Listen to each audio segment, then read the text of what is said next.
cut through the void. Screams echo loud and hollow. Flash of light, breaker of night, savior of the stars. Flash of unstoppable might, defender from afar. Worlds in peril, desperate cries. Villains' laughter fills the skies. Rushing through cosmos vast. Never yield, never look back. Flash of light, breaker of night, savior of the stars. Flash of unstoppable might, defender from afar. Worlds in peril, desperate cries. Villains' laughter fills the skies. Rushing through cosmos vast. Never yield, never look back. Flash of light, breaker of night, savior of the stars. Flash of unstoppable might, defender from afar. Worlds in peril, desperate cries. Villains' laughter fills the skies. Rushing through cosmos fast. Never yield, never look back. Flash of light, breaker of night, savior of the stars. Flash of unstoppable might, defender from afar. Chaos reigns, destruction falls. Enter heat, the heroic call. In the bleakest hour he stands, courage burning in his hands. Flash of light, breaker of night, savior of the stars. Flash of unstoppable might, defender from afar.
Be interesting. Right.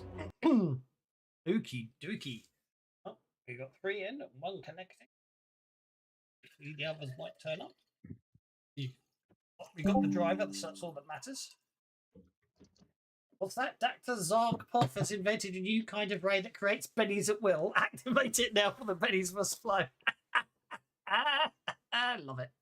Okay, I need to downgrade to 4 bennies, of course, because there's only 4 players. So I shall downgrade myself. Seems fair, mate. Give myself 1. So when we left you last, I think you'd fought off We had Gokko. just blown up the big nasty monster. Yeah, you defeated the Gokko.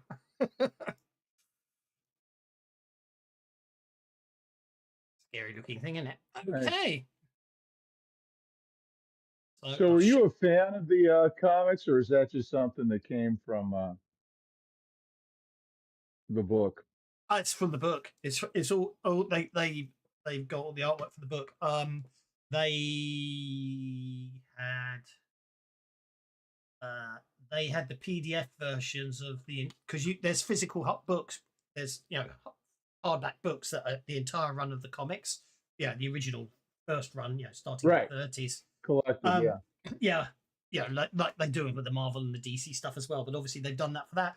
And I know they had the PDFs of those because they literally had access to the PDFs of those and all the artwork, because that was when I got sent over the stuff of the Flash Gordon, they sent me everything that they'd got hold of. So they pretty much got the entire artwork. So, but that's from the book. But I can raid the PDFs if I need to get my own comic artwork at some point. So I have to finish. I haven't read it in a while, so I have to read some more of it. Although I did happen to reread the one where the whole abduction of Baron's son by Ming played out. Basically, theorized it last session, so that's all good. But anyway, that's not a problem. So I need to. What do I need to do?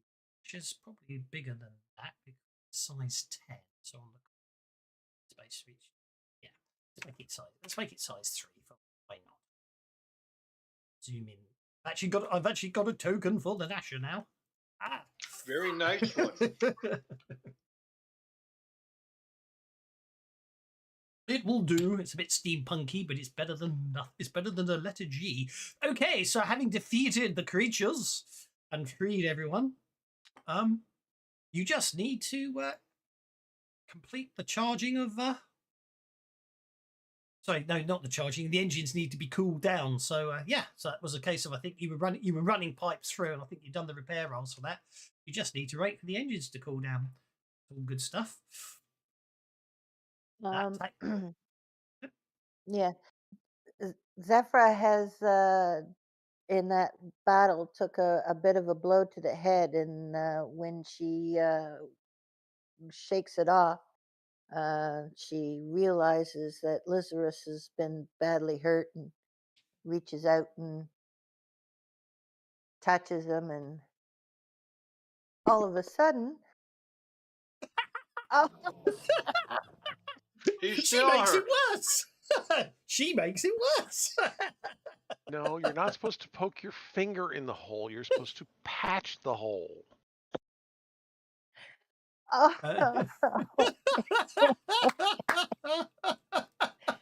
sorry. I'm gonna have to give you a penny for the pure brilliance of the backfire there. And now I'm just gonna go and work out what. Oh crap! I'm sorry. Sonics. It should be pointed out that Zephyr's eyes sort of seem to have this really eerie, unpleasant glow.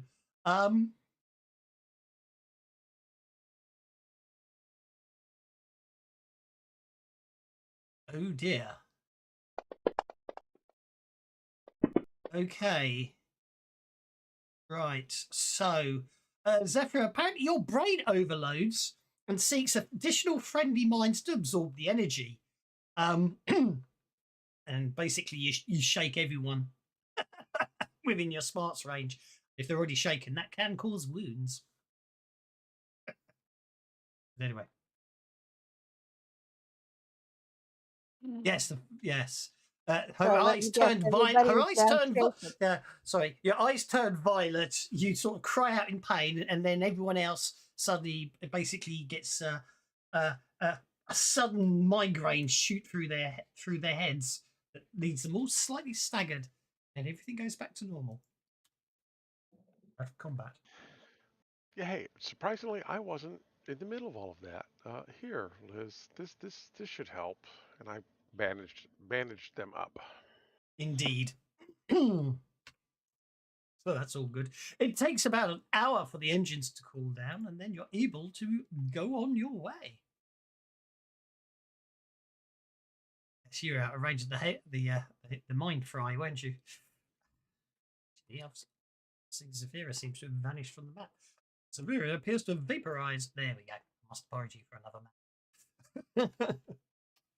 All good stuff. Smarts D8. So what would let's just work out the safe radius when you try that sort of thing again. There you go.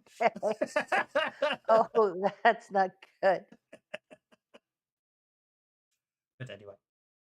But it It's would the appear smarts range, is it? Even though it's spirit that does the it's the yes, healing? yeah. The brain burn That's is smarts bizarre. apparently. Huh. I'm afraid so. Apparently the brain burn is smarts.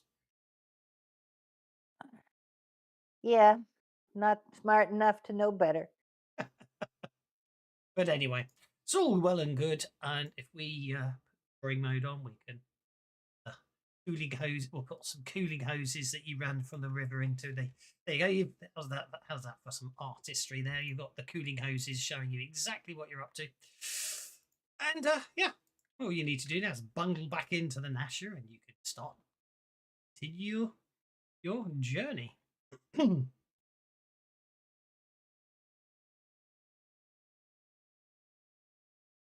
right. Well, I guess then everybody back on the Tokens should not On be the locked. bus. back on the bus. So you get back on the bus. You know, we don't need to move you all back. That's all good. So you all bundle in the turret, and you can continue on your way, continually drilling downwards. With the sapphire sniffer altering course as time goes on. After a few more hours, the sapphire sniffer suddenly goes haywire, yanking the Nasher to and fro. Does anyone? No one's got. I don't think anyone. Has anyone got weird science or knowledge science? Well, not knowledge science, just science skill these days. Not I. Who isn't here? Victor isn't here. What's Is Michael here? Victor's got science, so maybe I'll The roll on his robot bill. has science, doesn't he? He does, so I'll have to roll for the robot, even though the robot's not here. Oh, the robot must have conviction going. Oh. I shall have to sort that one out. Right. So,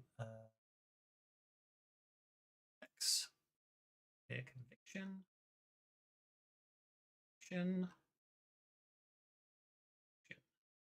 Go. Victor. Where was?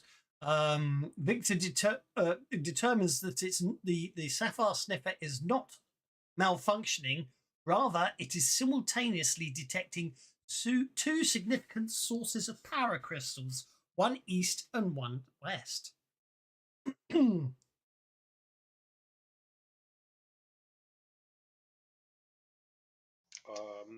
We should pick one and head for it, I suggest. Indeed. Unfortunately, because this it would appear that according to the as I appear to read the adventure here, it would appear that Zarkov didn't design it to be able to let you pick. You can either leave it on, and it's already you're noticing that the lurching of the electric mole is starting to become more violent as it seems as it keeps. You know, obviously it lurches towards one, and then obviously the signal it detects the signal from the other one and starts lurching that way. So you start having this zigzagging, which is making it very unstable down there. So let's just turn it off for 20 minutes, driving in one direction or the other, and then turn it back on. I mean, that should fix things, right? Indeed, deactivating the sapphire sniffer is possible with a throw of a switch, but once it is off, progress is in the hands of the operator, which I do believe is Lysaris. Actually, I believe Charles had the drive role. I have the pilot role. Oh yes. Well, you've got a choice. You can. It's either of you. It's whether you're. Well, I think you were driving and piloting together because you can use driving and piloting. Charles, why don't you give it a roll and I'll roll for a support. Since you have the greater skill. I do. Yeah, don't you have a 6 in drive? No, I've got repair. That's why I was doing engineering stuff. So your four's good enough. Your four's good enough. Okay. So yeah, you Charles flicks off the snapper sniffer. I'm going to blame that Ah, on man. yes, the I'm going to blame that snafu on man flu. sniffer. Yeah, I'm going to blame that on man flu. Okay. Now, I will say, actually, you've made the roll there, but it's interesting. I shall tell you what's going on, and then you might want to consider re-rolling your driving endeavours. Before, basically, Charles flicks the off switch, and before you can make a decision as to select which of the previous trajectories printed on the ticker tape you're going to follow, the Nasher goes wildly out of control as it strikes a vein of super hard rock. You only have moments to get the buckling vehicle under control. You did succeed, so that's all good. Unless you want to see if you want to, unless you want to go for the race and risk a possible critical failure. We've already had one today. Or you can stick with your success. It's up to you.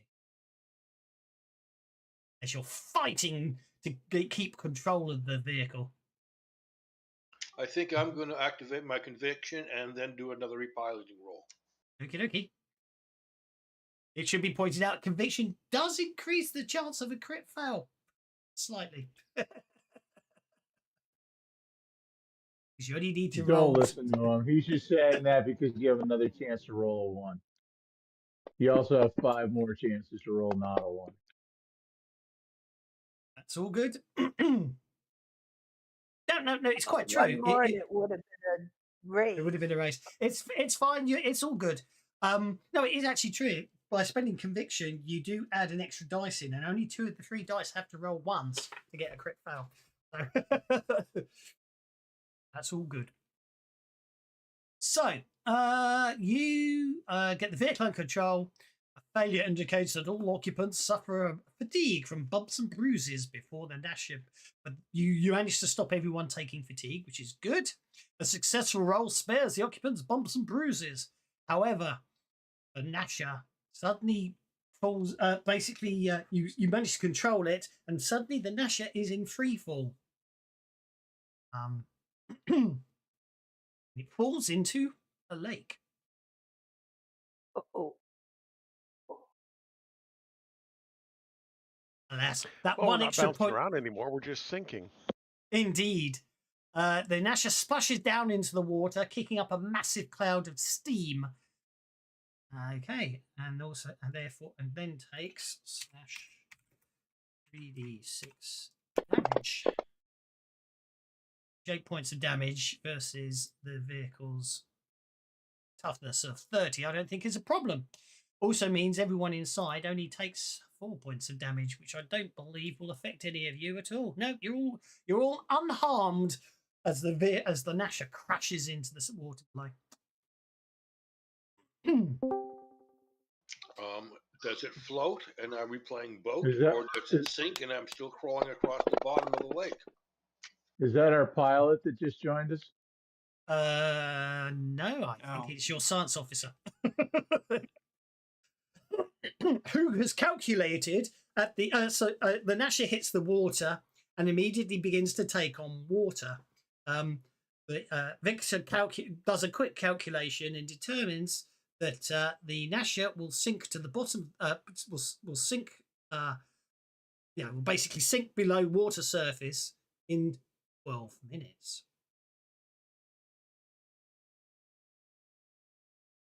It's not designed to go in water. It's heavy. It's sinking. You've got Victor determines you have 12 minutes to abandon ship.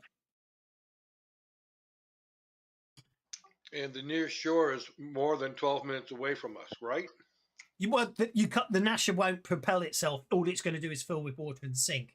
However, there is an inflatable boat that happens to look like a wooden boat when the token appears on the map. But yes, you can. There's a inflatable boat with 2 wooden oars large enough to hold all passengers.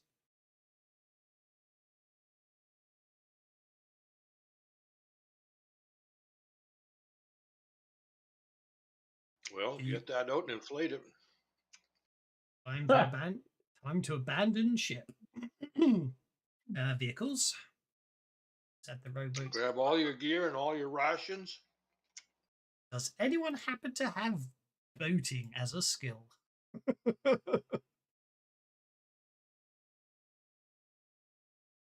a problem.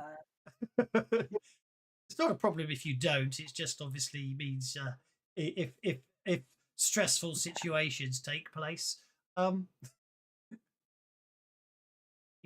have to fake it with my survival. That's okay.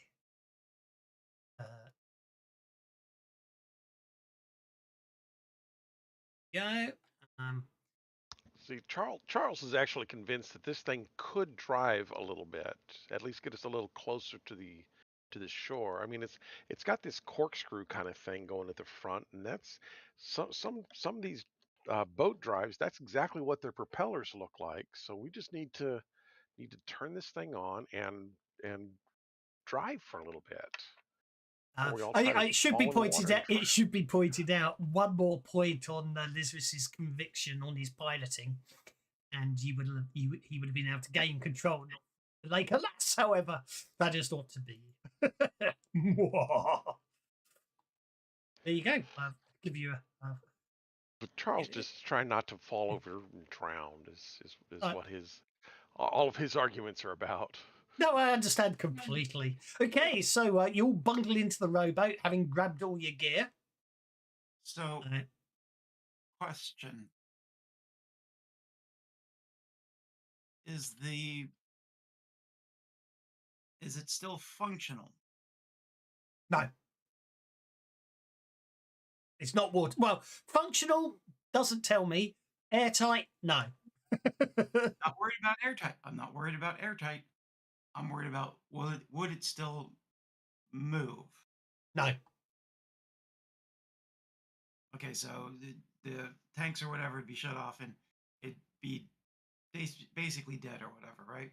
Basically, yes. It's a narrative thing. It's a narrative thing. I'm afraid you're meant to get I think you're meant to get trapped down here for the rest of the adventure, and then obviously I'm sure there's a way out later. It's almost like a cliff. It's a cliffhanger thing as well, isn't it? It hits the water, shorts out, and starts sinking. Okay. Just need Well, to. and I guess we best abandon ship. Indeed. Well, who wants to do some unskilled boating rolls?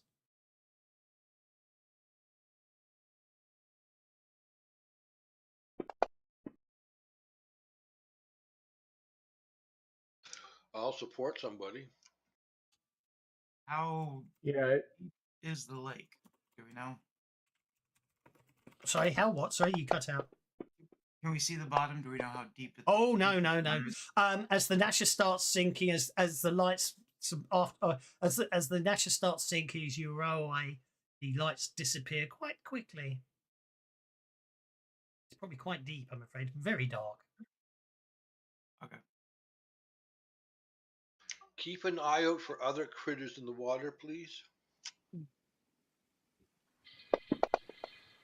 I will support with rowing. Okay, Or that's row. okay. Hang on. I thought I turned snap the grid off. It's not very. That doesn't sound like an underground lake to me. Let's try a Cthulhu Gaslight version of an underground. Oh, rowing across an underground lake. That's what we want. See what that one sounds like.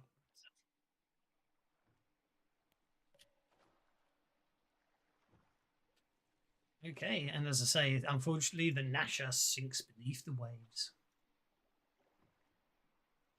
Just found the token for it as well. I don't know. Well, we'll have to make notes to tell Dr. Zarkov he needs to make the thing airtight. Indeed, it could have been damaged by the hard rock. So the outside the cavern is dimly illuminated by a lattice. Now, basically, yeah, as you're rowing across, you notice the entire cavern is dimly illuminated by a lattice of energized power crystals far above, casting artificial starlight. Ooh. Oh, that's fancy. Global, and on global dark illumination. Okay. As you row away, the Nasha expels its last of its air with a loud roar and slips into the lake. The lights on the mole vanish beneath the water, fading from sight as the machine slowly sinks into the inky depths. All is eerily quiet. In the darkness, the nearest shore, well, the only shore on this map anyway.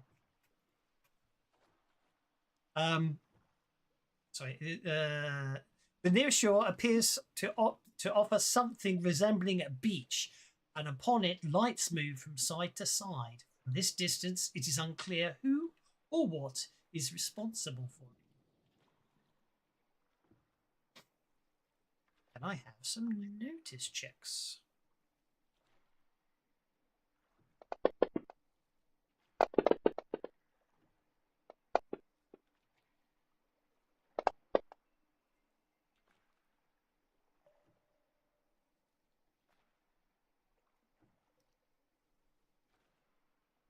Okie dokie. Is everyone happy with those notice checks? No.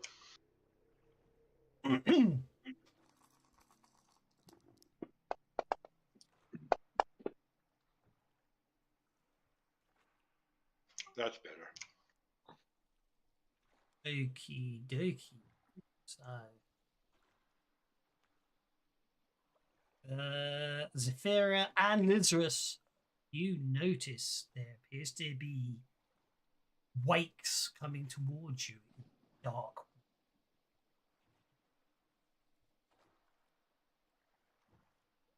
Do we have an idea of how deep the water is now, since you can see like there's pillars In or it. something?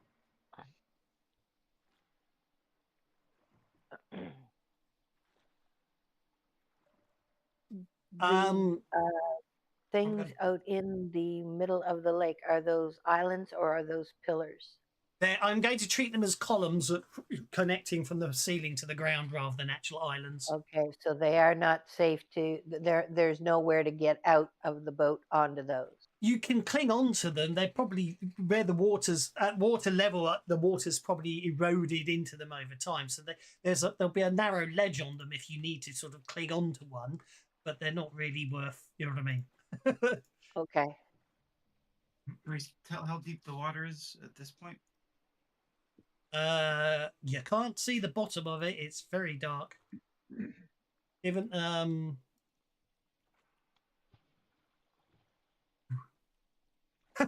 I suspect very deep, given the size of the things that are swimming up towards you.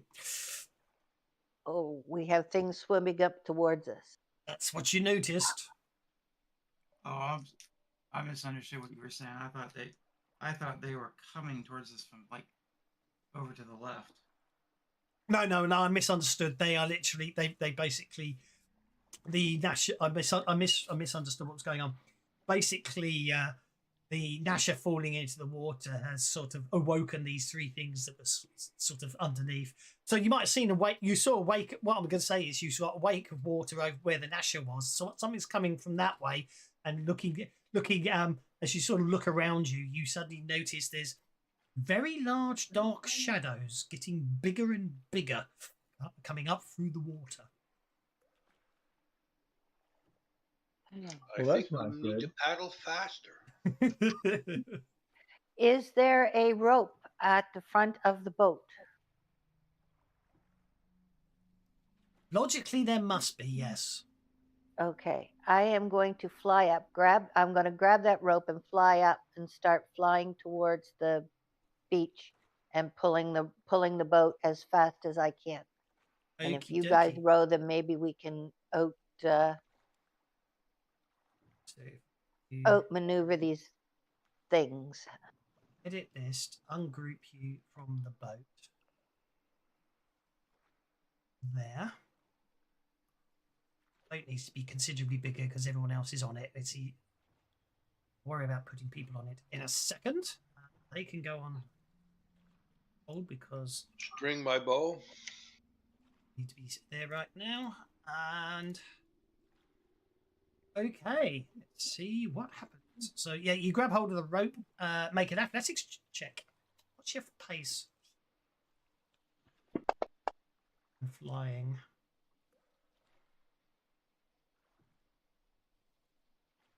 I think I'd like to make that a little better if I could. You can fly 6. Oh no, you can't. You can't actually. You can't actually beat. You can't run when flying. So any success is fine. That means you move Okay. 6. Means you move the 6 inches. Okay. Suddenly, so let's see what happens. Initiative. Absolutely nothing. There. Next round. Come on. There we go. Oh, looks like you're going first. Zephyra. Well, I And then everyone in the will. rowboat's going next. Yeah, I will continue to do to move and pull the boat. Okay, that'd be another athletics.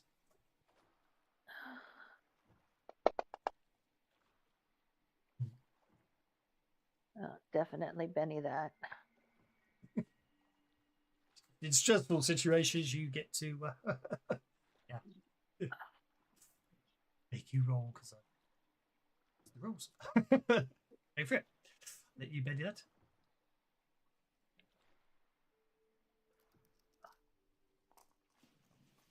Might try and make Ash called an action deck, but it'll take me a while.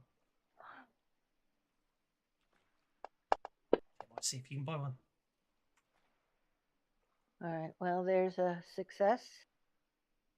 Is indeed. Okay. Okay, what does everyone in the boat want to do? You're all on the same card at the moment. With my bow nearby, just keep paddling. Get the boat moving. Okie dokie. You is being on hold, as it were.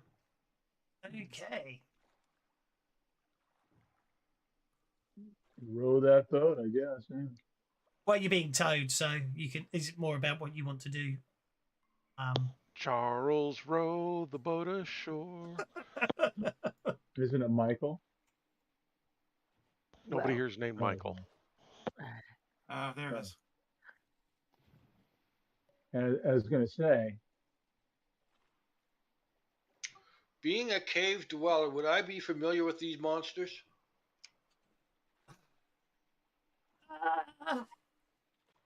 Probably not. These are a lot deeper than your normal caves. Well, these creatures are usually associated with Tropica, apparently.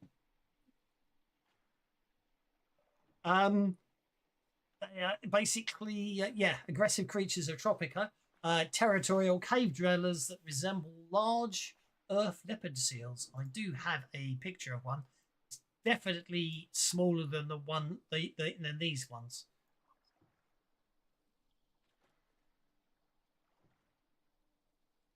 Because that is not as big as the ones this adventure. They say these ones apparently are 25 feet long. oh my. And that one's Almost just dinosaurish. that one's So just this. Okay, the sea is where, and we see 3 of them. well, you will do in a sec. As this Why one did you bursts go? out, this one bursts out of the water and basically attempts to grab Zephyra out of the air, but misses. Oh, Did hate we hold getting my them? feathers wet. Fortunately, your successful pulling's actually given them a slight lead on you because yeah, the third one bursts out of the water there. So all 3 of them are now visible. Anyone who wants to take an action because I treated you on the boat on hold, you can now do so if you so wish. Okay, Charles is going to shoot the one that tried to bite our bird. Okay, I am going to pop you all in the boat. So it's going to get very annoying to move you all. It's time to Victor will find out how deep the water is if he gets knocked overboard, won't he? Hello, folks, says Rigger. Okay. Right now, let's see. You are there. That's there. Shooting attack.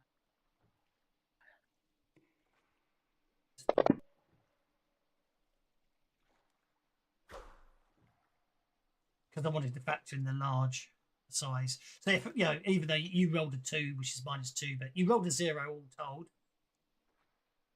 So this is dark. You miss. To be clear, I do have a lantern, so we have light within 3. Mm-hmm. Well, 6.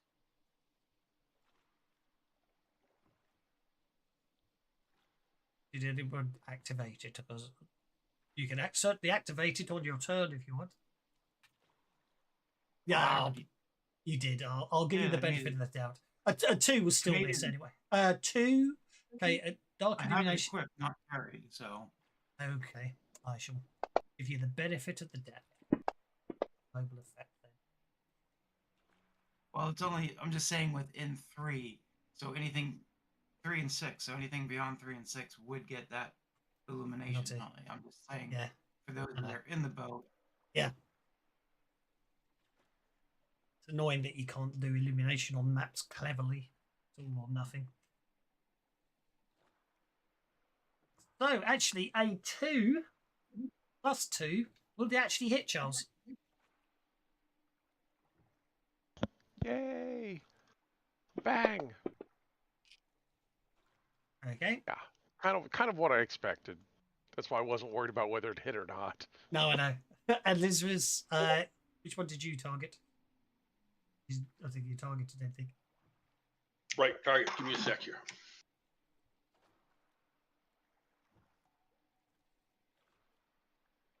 I assume you went for the nearest one, so I'll say you've targeted that one. Roll for damage. Yeah, I was trying to move characters and grab my target icon and put it somewhere, but we're good. It's okay. There's only so much space on this poor screen. I know, that's half the problem. Okay, that's all good. That brings us to Victor. Okay.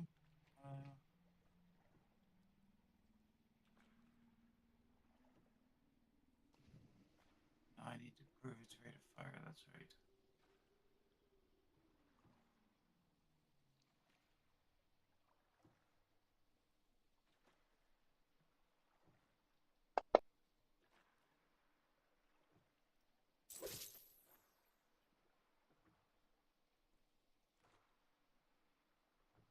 Oh, that was in within melee range? Okay. Oh, that's a hit.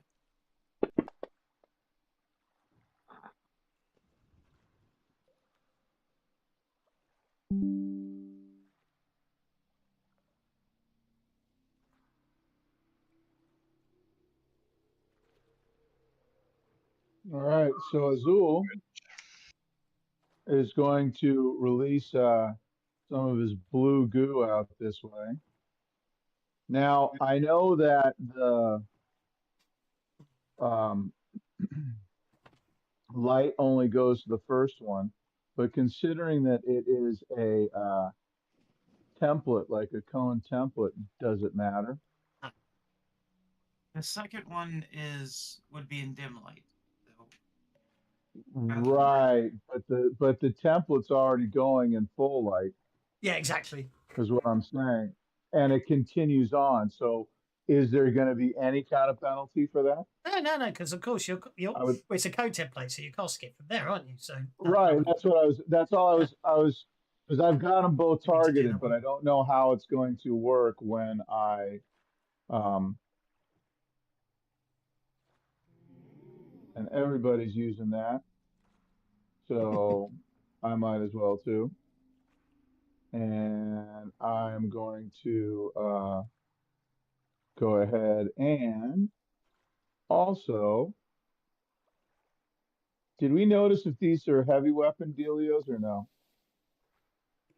They are not. They are large, but they are not.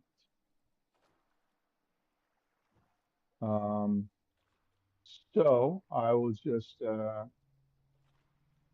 do it Straight up. There we go.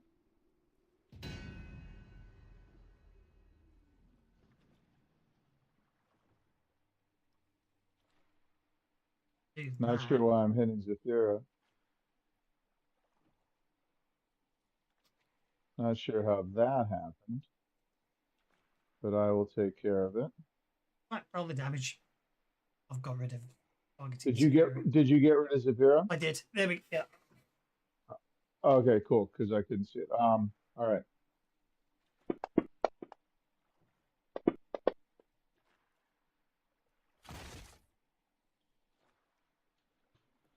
And fix that.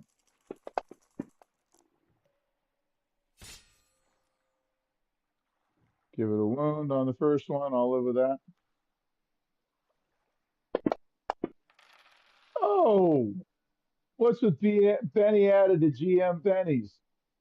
I gave myself 4 bennies for 4 players. There are 5 players, so I just gave myself a benny and then spent it. Okay. Hey, well, you can imagine what it looked like for us reading chat. Okay, one soaked, one shaken. No, I bennied the Oh, soap. you bennied it. I apologise. I didn't bend. It's still shaking. It's still shaken. Yeah, however you worked it, it's fine. Yeah. I bennied the shaken result.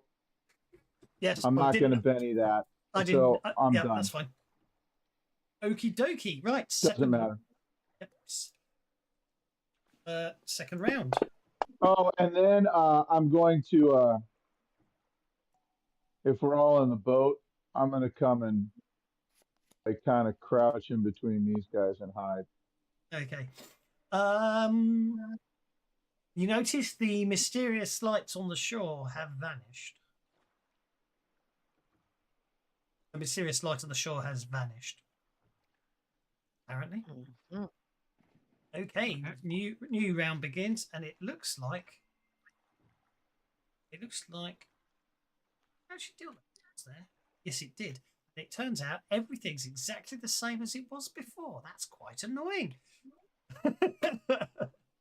Zafira going first.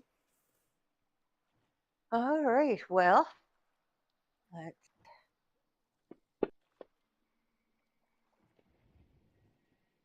move us another 6 towards shore.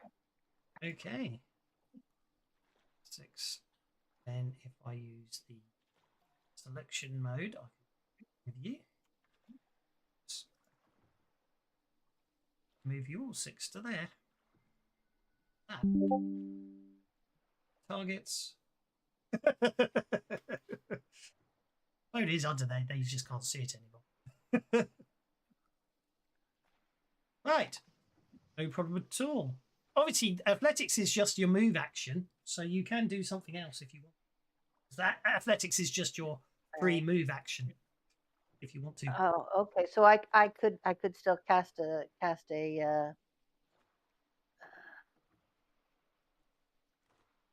I am going to try to boost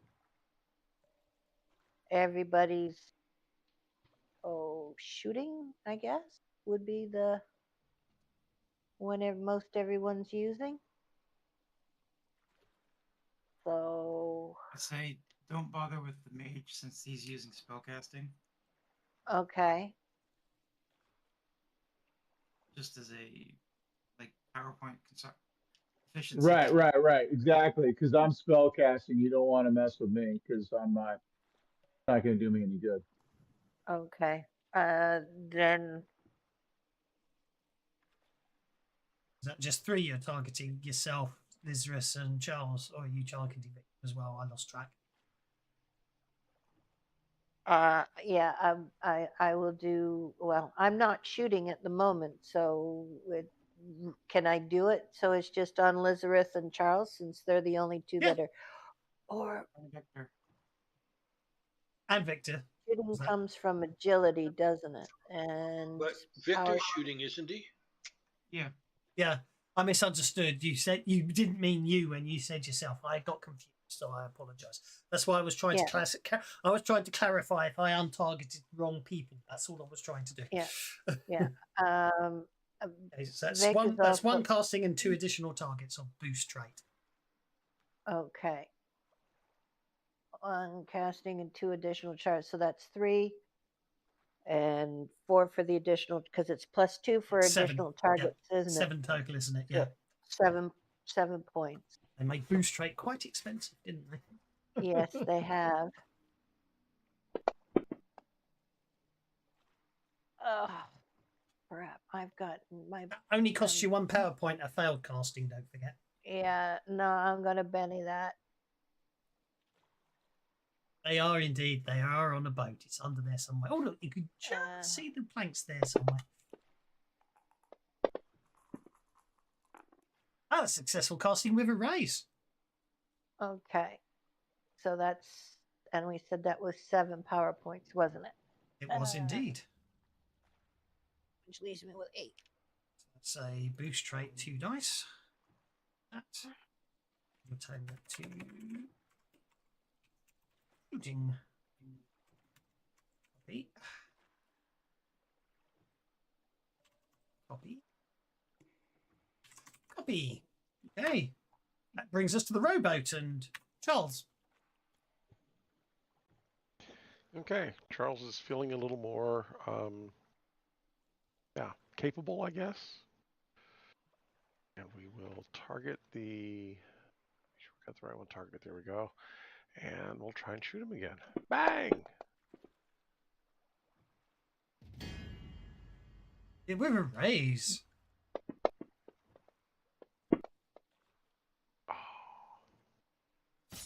A wound?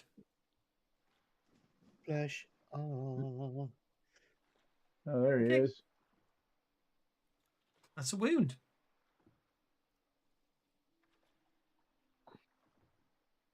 Isras, you're up, sir.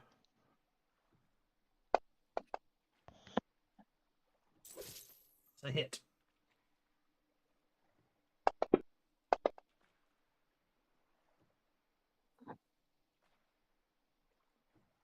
Can I Benny the damage? You most certainly can if you want to.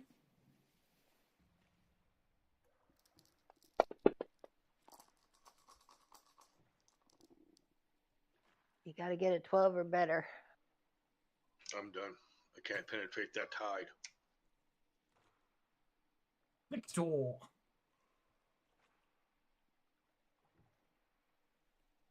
Okay. I still see it.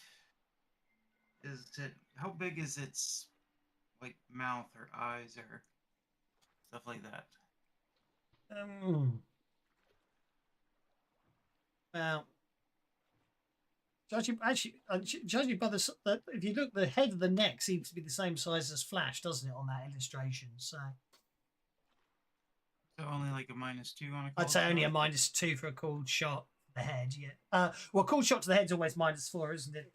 Technically speaking, because it's the size of the creature. It's still the same size in relation to the creature. But what you aiming for? An eye? The head as a whole? The cold shot to the head's just -4. Mouth. Mouth. Same difference, -4. Okay. Part of the head. It's the easiest way to deal with it. I mean, it looks like most of that. Most of the length of that head is teeth anyway. So to me, go for it.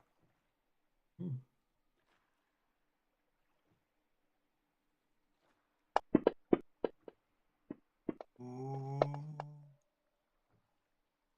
That's a hit. That's 4 damage for a cold shot to the head.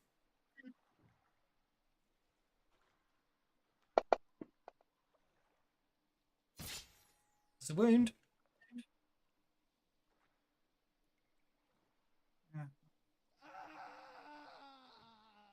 It basically your ray gun hits it squarely in the mouth, and the head sort of just pops, and the body just sinks back beneath the waves. Azul. The other two are the other two are out there, but can't see them in the dark. I mean, you know where they were.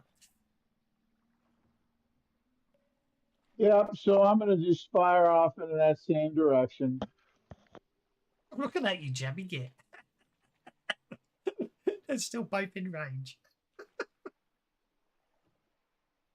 Yep, both in range. They should both be targeted still. And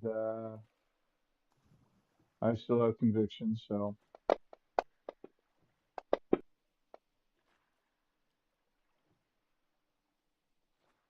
Ah, but they weren't Look at that. I remembered my character. targeted.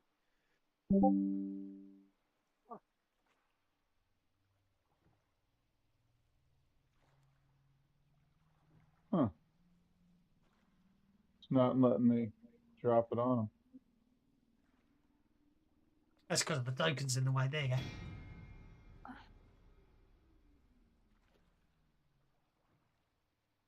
All right.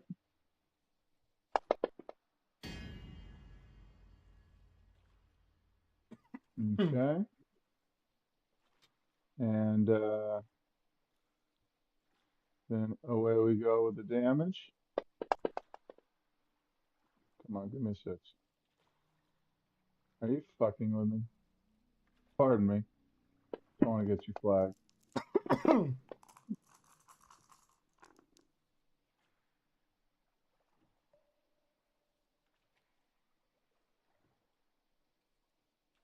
The wound on the first one. Okay. And try the second one. The target. Now And you're then- targeting them. Yes, okay.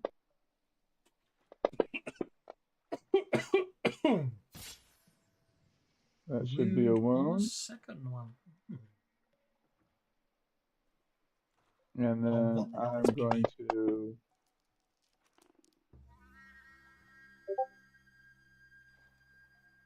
Expense of any to extend conviction. Well, how come my bennies are getting spent and Michael's weren't last game? That's not fair. I don't know. I think it's time to eat someone.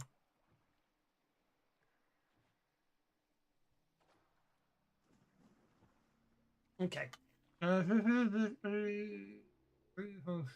and attempt. Rush the light and attempt to not. It was dark, so they couldn't see who was spitting blue goo at them. Right. Well, that's easy. Doesn't matter. They're going to bite Charles regardless. Good. Better Charles than me.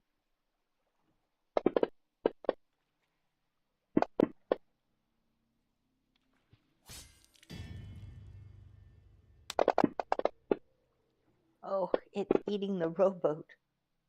That's even worse. We all get to swim. Actually, I don't think that destroyed the boat. Okay. So first things first, Zephyria, you're towing it, so you get to make an athletics check. See if you can hold on to the rope and keep control of the boat as it lurches, as huge holes are torn into it and water starts pouring in. Yep, you control the boat so it doesn't go out of control. However, let's see what happens to the boat.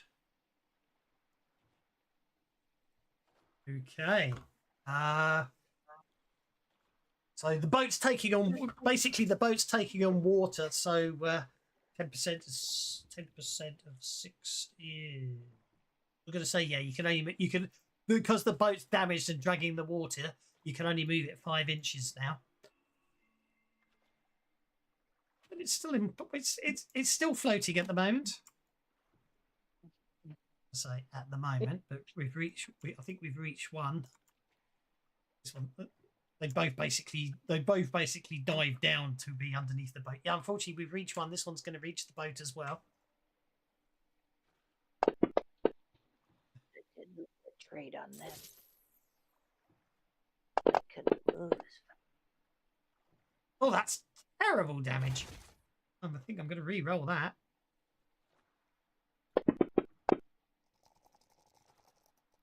No, it seems all I can do is shake a boat.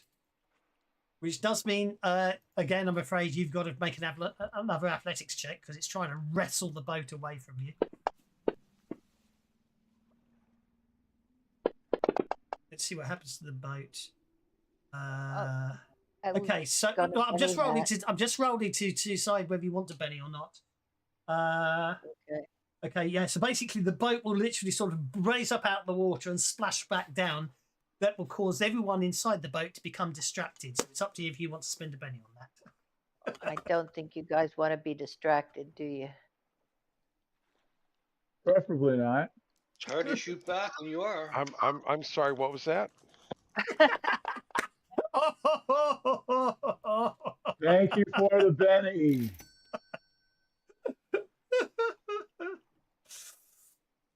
Okay, so no one's distracted. You notice there appears to be quite a few more lights on shore now. Looks like as you get closer, you can see additional crystal lights. They appear to be mounted on the fronts of helmets. Crystal miners, let me guess. They appear to be sort of watching what's going on as the new round begins. Best show they've had in ages. Yeah, Well, and we're attacking probably their god enjoying the again.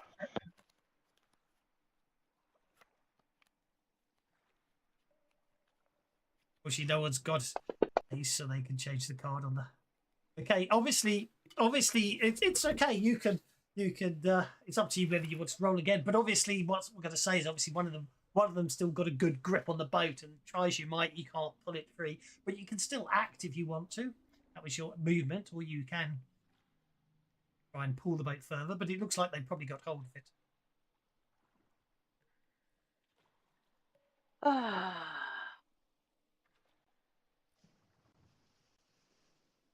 They are submerged, but you can see their shadows under the water.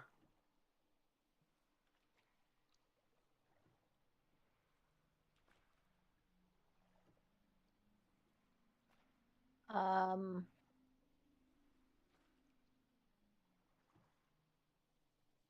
think there needs some bennies, Rigger. Do you want to be nice and say the magic words?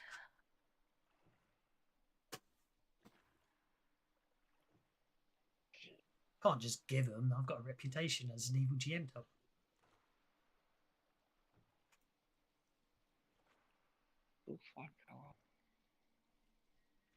I'm gonna try one of my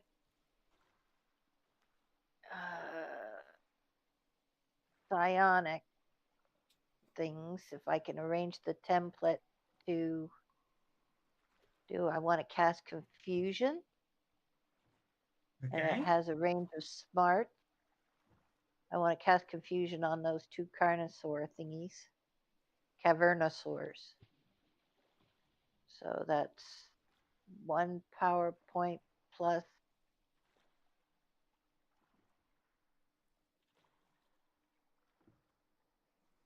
Well, as I say, you've got a choice. You can only you cast it on one, or you have to cast it in area of effect.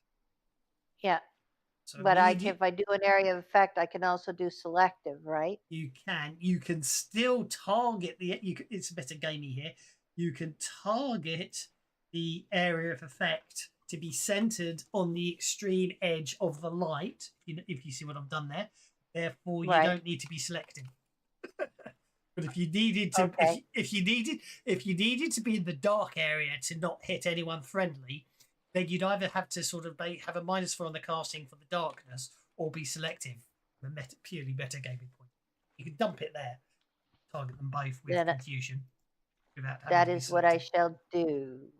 It targets because that's gone all very wrong. That's you there, And and everybody, that one. yeah, and see how well we do with this. Do not crit fail, otherwise it's another brain burn. Yeah. Alrighty. That is a successful casting. All right. It would appear the first one. Why am I saying? Why does it say the cavernosaur's got conviction? Certainly doesn't. Okay, so defender succeeds, defender fails. So on a distracted and vulnerable. Nice. So yeah, confused, distracted, vulnerable. Let's look at how that worked. That worked really well. Did it all right automatically.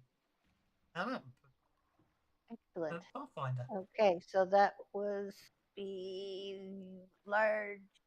Let me just calculate up what I. That was a medium, not large. So it was only 3 power points.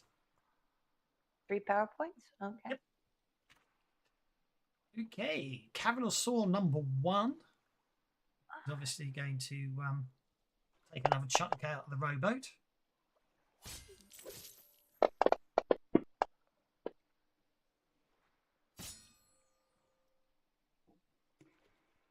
Okay, so you know the drill. Out of control roll for so athletics check or the rowboat will go out of control.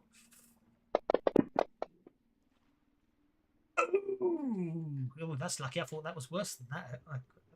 Okay, so that we'll do an out of yeah. Sorry, I thought I sworn that once upon a time. I'm sure that was an extra wound and double 1 on the damaged. Isn't anymore. Scratch and gent. The attack just scratches the paint and passes clean through without hitting one vital. There's no permanent damage. But however, let's see what happens to the boat. Minor collision. Oh dear. So obviously, basically, what happens there is there's obviously some. I'm going to say there's some low rocks underneath the boat. Damage. What's its toughness? 8. So that damage 12. That'll apply to the boat.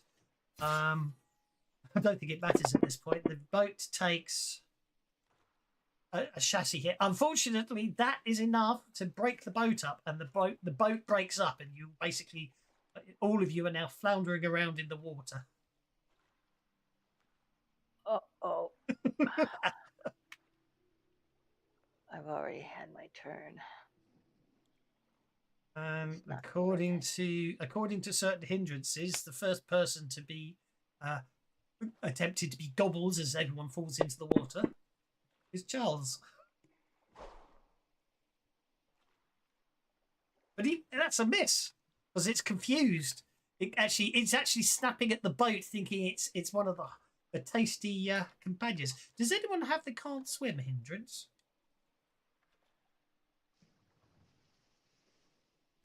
I hope not.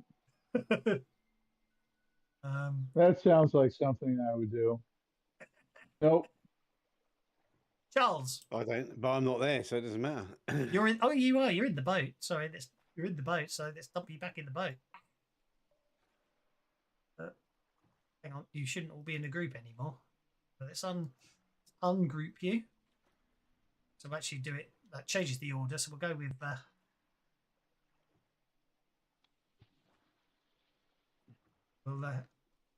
For some reason, it's not Charles anymore. It's Azul going first due to the reordering of ungrouping everything.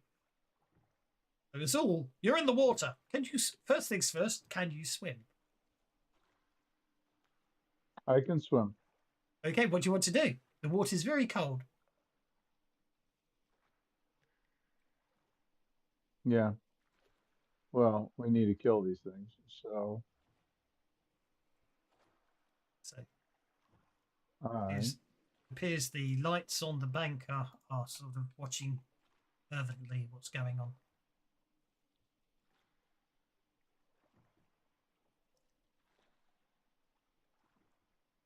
don't like that this guy is on me. Boy, it'd be nice if I had a Benny, if anybody's watching.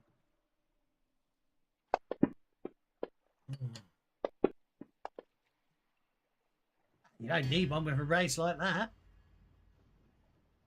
No, I need one to keep my conviction up, though. So I'm going to Shit. act really slowly, hoping that somebody gives a Ben. Elspeth just arrived and says, sorry if she's late, and let the bennies flow. So All right, so this fucker just took 2. Thank you so much, Elspeth. This guy just took 2 wounds. Is he going to miraculously find a Benny? Well, I've got 2 left. Oh, hang on, I get another Benny, don't I? Aha! Oh, she didn't give one to you. No. She didn't give one to me, but Fritz turned up, doesn't he? Oh, Well, I get a Jesus. Benny. Yeah, that's why I knew you was running out of bennies, Kevin. That's the only reason I came here, to help you out. Yeah. Bennies, you say? Let the bennies flow, says Mr. Rigger, sir.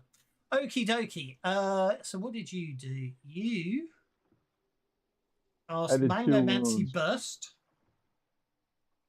doing 2 wounds. Rigger. It takes me forever to type anymore. Fair enough. Oh no! What a Yeah, waste! crit fail. What a waste of a Benny. Splat. Do you want Splat. to? You can swim at half your pace, I think. You're not aquatic. I can. I guess I'm going to go now that he's gone.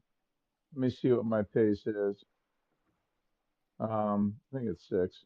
Yeah, I think you can Yeah. swim 3 inches. Yeah. You can swim between the columns. Yes, yes, the map may imply these are rocks jutting above the water, but they're not just for those that have just arrived. They're columns up to the. I'm looking. up to the I'm looking at these rocks over here. That's just cliff face. Yeah. Yeah, but I didn't put should line be up- I able to didn't- climb up it. You could probably give it a try. Yes. Yeah. You're Okay. swimming away from dry From the land, beach. by the way. Yeah, you're swimming away from the beach, dude. Well, where's the beach? Over here with the lights on West. it.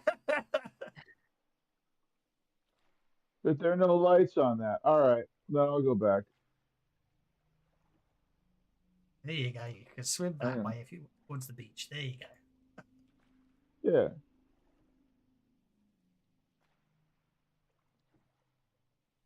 Vixen's up next. No.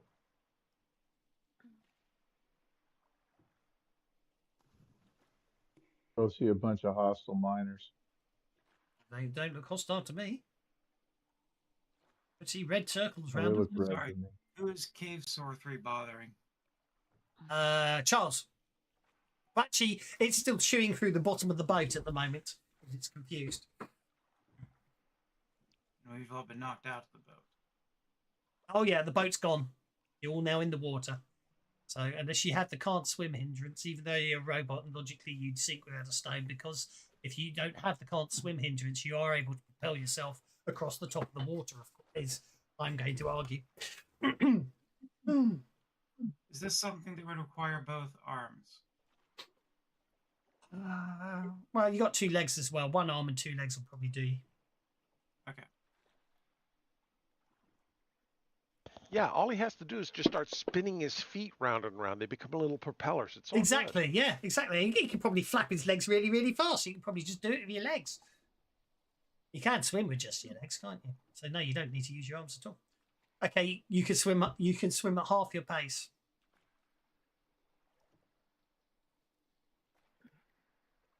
And don't forget, swimming is a free action, so you can still act as well. No, if it's busy messing with a boat, let's dragons eat dragon. No need to make trouble. Brings us to Lizras.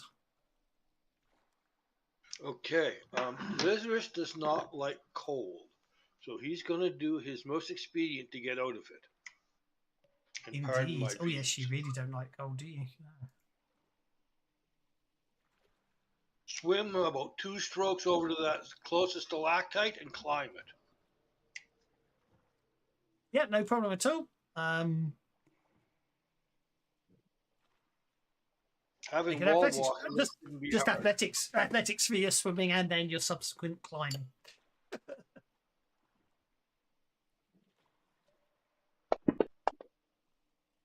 Yep, you're fine. You just literally clamber on to the side of this rock column that goes from beneath the water to the top of the cave. Probably is a. She's down. It could well have been a stalactite that's finally connected. They become columns when they're sort of connected, don't they? Charles!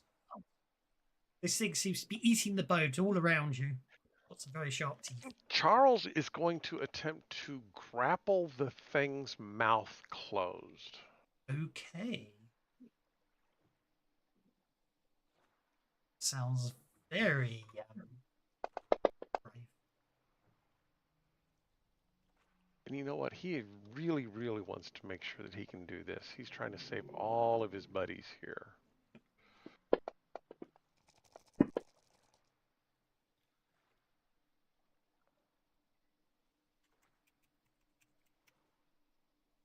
An 8, I think, will work. It does help if I can spell athletics. Well, that was nearly a 6 on my part, but it toppled back at the same time. Okay. So you have got it successfully grappled.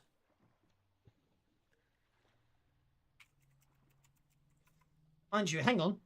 Well, you did just go for the mouth, the head, which is, yeah, technically speaking, which makes you got the raise, so you've got it bound around the mouth. Obviously, it can still move, just can't bite because of the size. And that Did does the make you. crocodile hunter thing. Grabbed Yeah, it right Basically, away. yeah, that's kind of what I'm thinking is I've just grabbed it like a crocodile. I've wrapped my arms and my legs around its mouth, and now it can't bite anybody, and they can all swim away, and then I'll drown or something. I don't know. Are we trying to kill this thing or not? Well, first things first, have you got the can't swim hindrance? I can swim. I'm a fish. Well, there you go. You may then. not look like a fish, but I am a fish. Well, basically the Nash has sunk. You came out into a cave. The Nash, so the electric mole sunk between the waves. You abandoned ship into a rowboat, and then the rowboat's just been destroyed. So we're trying to escape from this thing or kill it? Your choice. Everyone else in the party? We've been trying to kill it before it kills us. I'm going to see if I can hit it. Pretty sure it thinks we're tasty.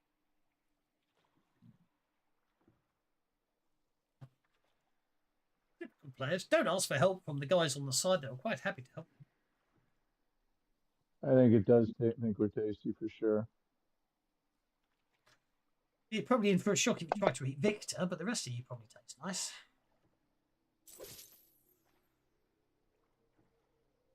That's a hit.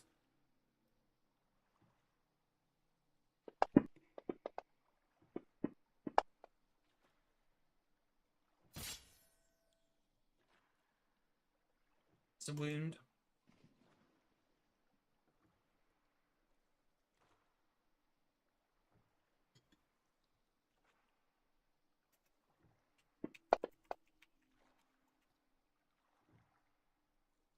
Take the first wound. All right.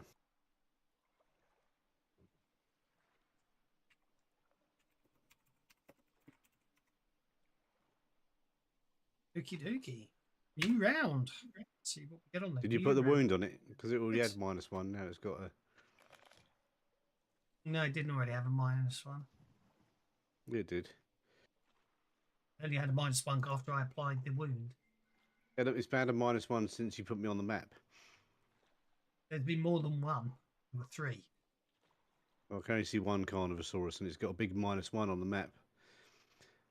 Yes, the -1 is its height. It's underwater. Ah, okay. I forgive you then. Yeah, look. It's its depth. Oh, cool.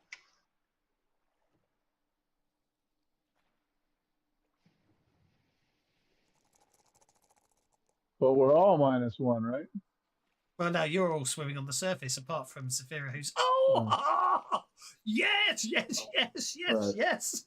Spend a penny, get a penny. I'm a happy penny. Spend a penny to get a penny, and... Joker bonus +2, -1, Well, the bounds doesn't affect it. Being bound doesn't affect its bigger roll. So instead of 3. Joker bonus +2 means it's a 4 -1 3. It remains shaken. Well, I just got a Benny, so I'll spend it to unshake. Okay. Oh, it's. So I'm going to. It's quite annoyed that someone's round its face, but all it's going to do right now is tail slap the bugger that just hit it.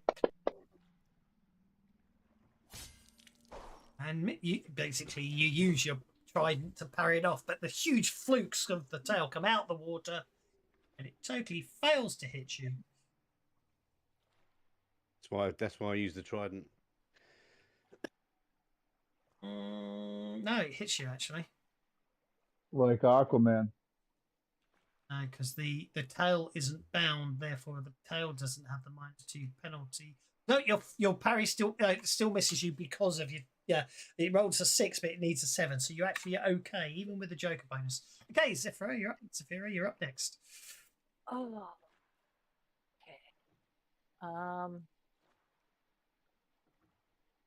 Well, I don't have a boat to pull anymore, so I guess I'm going to shoot this thing. Use my ray gun and You shoot discreet it. not it to Not Jody. anywhere near Charles. I used to type that a long time ago, so I missed it. It's up to you.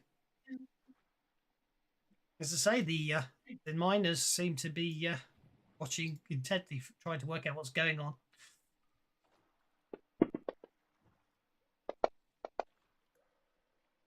I think that's a hit.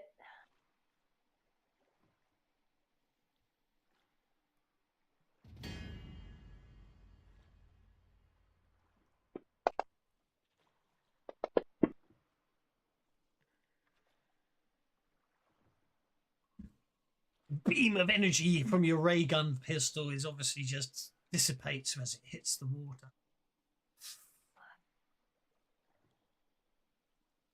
I'm afraid to say.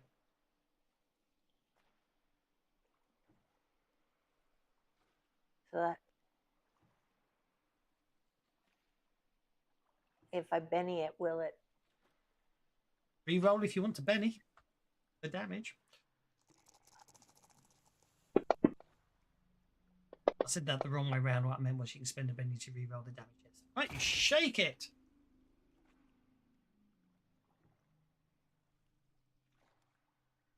Nice shaking. Makes it easier for anyone else to hit.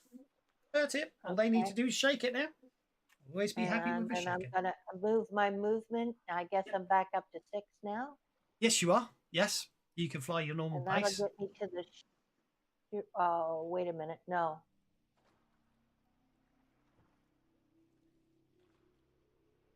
I'm going to fly over here to Lizarus, I think. Okay. Well, give If him he a lift. doesn't like the water, someone's going to need to pick him up and take him. Yep. So I'll fly to him at that point. Yep, and then start flying him towards Well, land. Well, he doesn't want to go. Oh, you're just going to stop there. Okay. Yeah, that's fine. This is quite happily standing on the ceiling and about to drive an arrow into something when his round comes up. Well, you Fair can enough. still do it. Oh, yeah, you've got Wall Walker. Yeah, of course. You can literally just scamper up to the top of this column and walk across the roof, can't you? That was my plan. Oh, Brilliant. well, In that okay. case, you might as well fly to I the never shore. even thought of that. Do you want to just fly Then to shore lead me instead? towards the shore.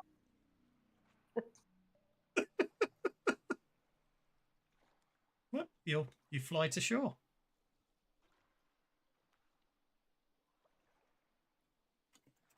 Look a bit more beach-like, shall we?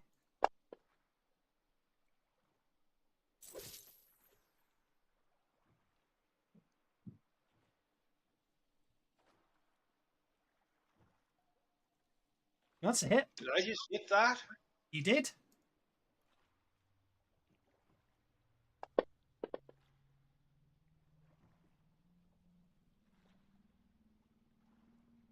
I'll Benny that.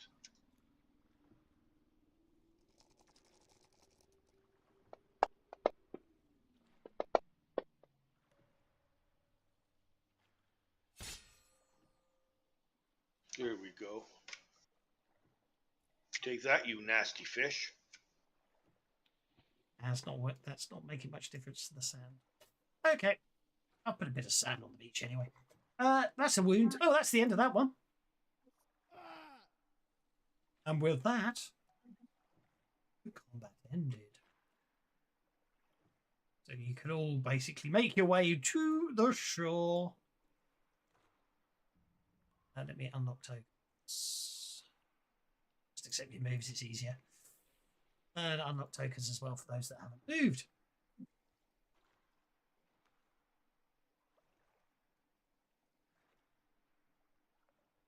Okay, I think that's everything. So, you make it to the shore.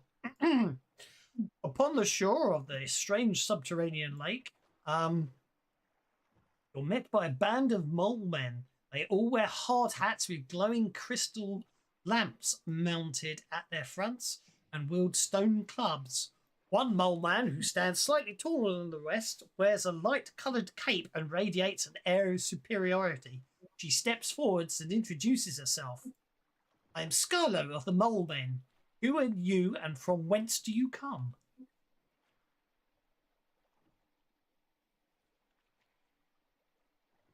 Okay. Who has the best persuasion should speak.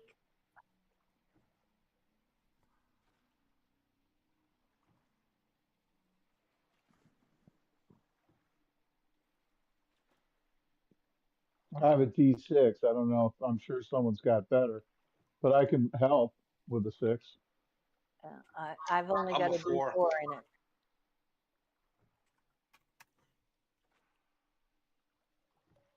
Well, maybe the blue man is the most persuasive. Who the hell knows? I come from the northern frozen mountains.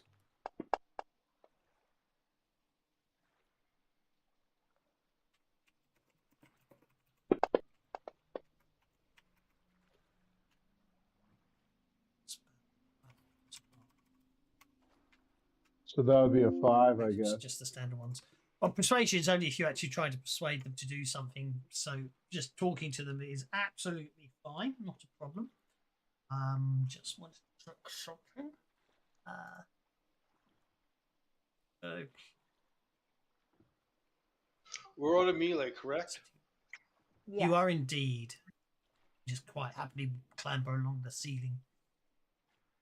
So I'll come down the closest stalactite to the shore, then leap over and move around to the side. Anyone creative combat, fanatics, fast healing. Mongo's fast plays healing. Wild cards make natural healing rounds once per day instead of 5 days. Heroes high adventure. Heroes and villains can spend a penny to. Oh yeah, I always forget about high adventure. Let's remember that one. Armored hero, wound cat. It's okay. Right. The mountains to the north.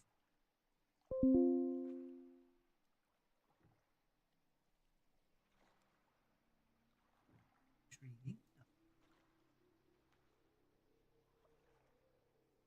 As if someone's messaging. Oh, in Fantasy Grounds chat.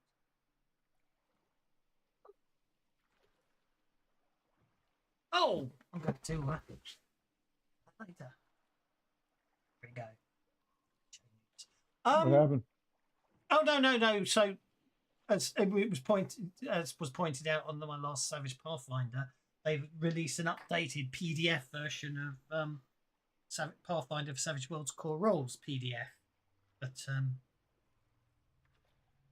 I haven't found any change guides, and they were never any good on what they actually changed. So, I was asking any sharp and clever people out there who spot any differences between the Fantasy Grounds version and the new PDF version, let me know so I can update them. So, okay. They look, obviously, Scarlo looks basically, there seems to be confusion. This word mountains, they don't understand. They don't know they don't understand the idea of mountains. Sort of, you did do persuasions there, so you make them from being suspicious and untrusting to taken from suspicious and untrusting, but neutral to being slightly more inclined to be helpful towards you. A good thing. Never remember the persuasion table. So you take it from neutral to friendly, in fact. So that's good. Your persuasion rolls there.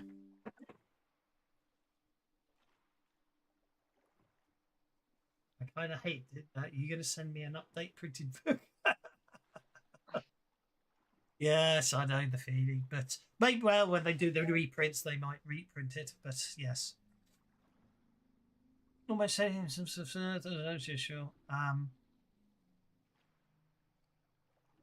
Scarlo doesn't seem to know what to make of you, and then finally, after a few minutes of pondering, and says, "You will accompany us to the palace to meet with our king, Olo."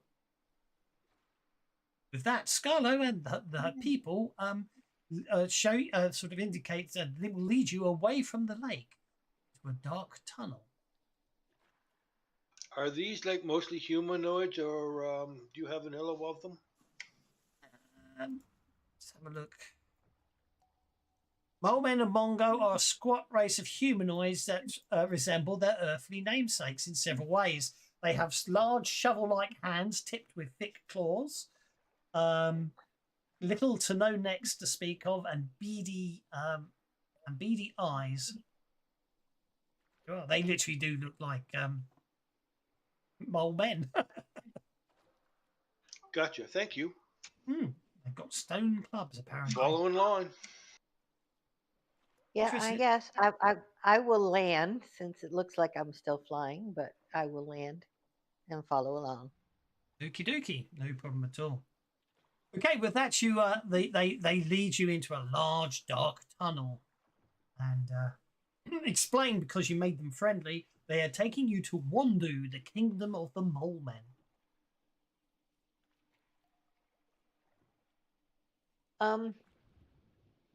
Please refresh my memory. What was it Zarkov had sent us down here in the first place? They were going after a large That's a good question. stash of power crystals, right? They picked up. I'm trying to remember myself now.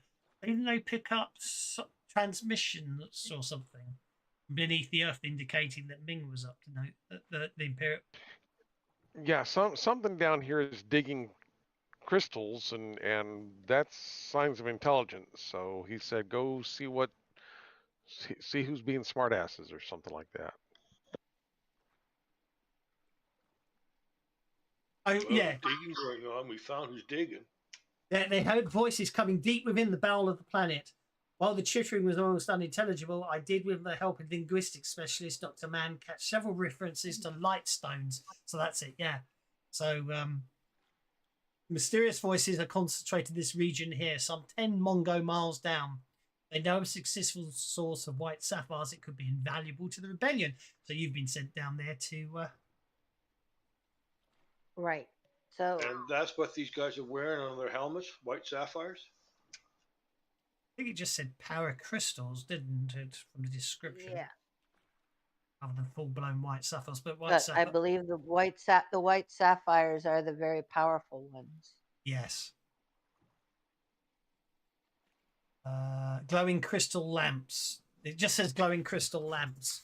So I imagine they're using standard power crystals to power their lamps, but the white sapphires, we believe, are the more powerful version. Well, that's all good. Yes, I was going to see if I think that'll do.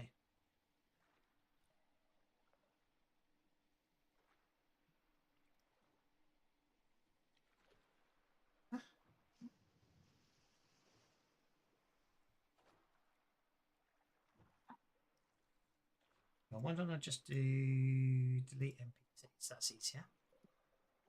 Tracker.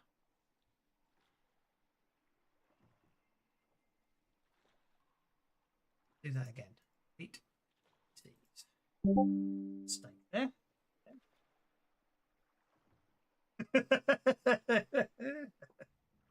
Very true indeed.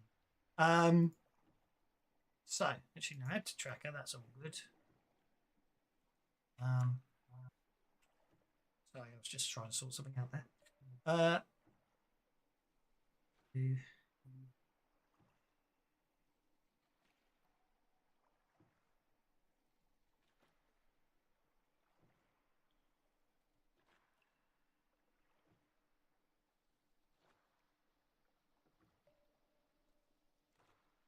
That'll work. Let's find out.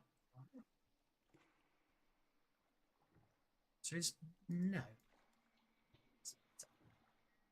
So, fun and games here. Silly little system.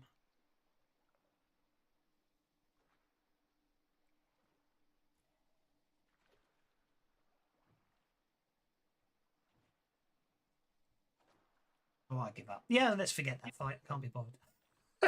Okay. Just I'm having too many troubles trying to make the map work, but that's okay. More mole men have joined you as you're heading through. So now you've got Skylo and you've got 14 mole men with you against one work swarm. It'd been a long fight for nothing. The journey through the tunnel system takes less than an hour. Eventually, you in the company of Skylo and the mole men exit into a massive chamber dwarfing the cavern from which you've just come. Additional concentrations of shimmering power crystals cling to the ceiling above, casting a glow of light akin to starlight on everything. At the center of this shimmering vista stands an impressive stone palace carved into the very rock itself, adorned with additional white sapphire design features, including statues, columns, and glistening crenellations. Let's say additional white sapphire design feature. Doesn't necessarily mean sapphire. To access this citadel, you must cross an elevated bridge linking the structure's upper levels to the neighbouring mountain. As you traverse this bridge, sentries as well as a small passing patrol all salute Scarlo by raising their weapons into the air and grunting. Once across the bridge and inside the palace, you find the construction crude and functional and somewhat eerie. Black rock pulsing with veins of raw sapphire running throughout. Before passing through an ornate archway, you are asked to turn over all your weapons. Here to be, they indicate they will be collected and placed on a rolling cart and wheeled away for safety. No problem. Hand over my bow. So the easiest way to do with that is all you need to do is basically drop all your weapons you're going to deposit into the party sheet. Argue who's a who's later.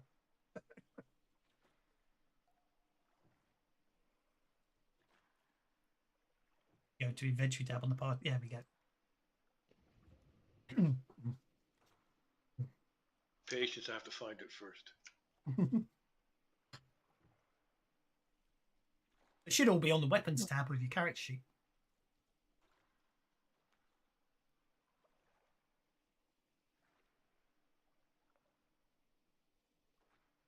Mini crossbow. Fritz. Mong 5 explosive. Who? That was Fritz.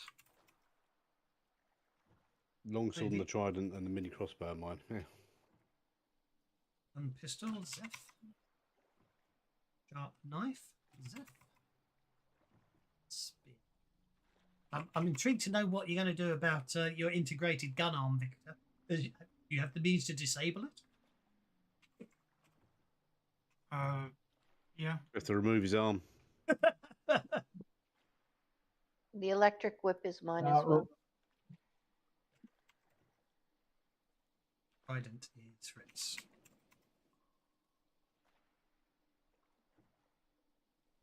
So let's go raiding through. Let's go raiding through your Arborian bow. I can't find the party sheet. I'm sorry. That's okay. Don't you worry. Next to the combat tracker, there's a little icon with looks like one head with some heads behind it. Yeah. And the tool menu. Bingo. Thank you. And then you just open it up and on the inventory and then click the little Just drag brown your inventory thing over and to then it. drag it over. So I've already done it. That's Azul dealt with.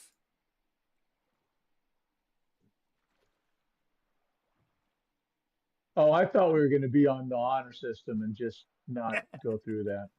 My bad. I didn't mean to make you. It's all good. Yes, Gary. Yes. They do pat you down afterwards.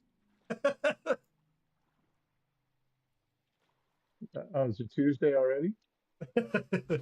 So Don't need patting down. They see my trident and longsword. I think they'll clock that I'm put my weapons away. that's okay, no problem at all. Okay, that's okay. That means you don't upset them. You collected a place on the cart and reeled away for safekeeping.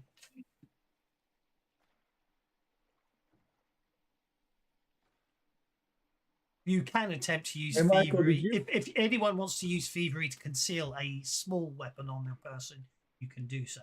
Otherwise, they will notice it. Assuming you've all cooperated. Actually, disabling your gun, I might. Yep, no problem at all. It'll probably require you to remove the power crystal from it, so you can't activate it. Okay, you are once you have noting that you have all cooperated, you are led into a modest throne room where an aging king sits upon a glowing crystal throne. The king nods his wrinkled head to you all in greeting, and Scarlo approaches to whisper her report. A moment later, Scarlo steps aside, and the king addresses you with a raspy voice. "Welcome, strangers. I am King Talpi of the Kingdom of Wandu. My advisor Scarlo informs me of your trying ordeal. Rest here a while and be my guests." Then King Talpi succumbs to a coughing fit. Cloak's assistants rush up to help him, but he pushes them away, recovers his strength enough to address you once more. "We will dine later, and you can regale us with all the tales of your strange world." The king is then helped out of the room, exiting to the rear, or you are led to your quarters before you have an opportunity to ask any questions. The lady that was a menace at the beach, does she escort us to her quarters? I think I do believe it's going to be some. It won't be her. I think she's gone off with the king. I do believe it will just be yourselves. Sees it'll just be you escorted by some guards in a very friendly manner to the guest quarters. Okie doke, thank you. Unlock. The bed's He big enough looks for pretty me. sick. I wonder what's wrong with him. What I need to do.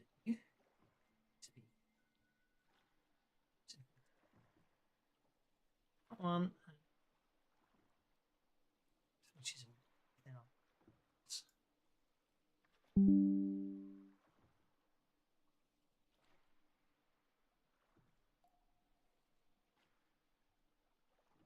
to there. Click.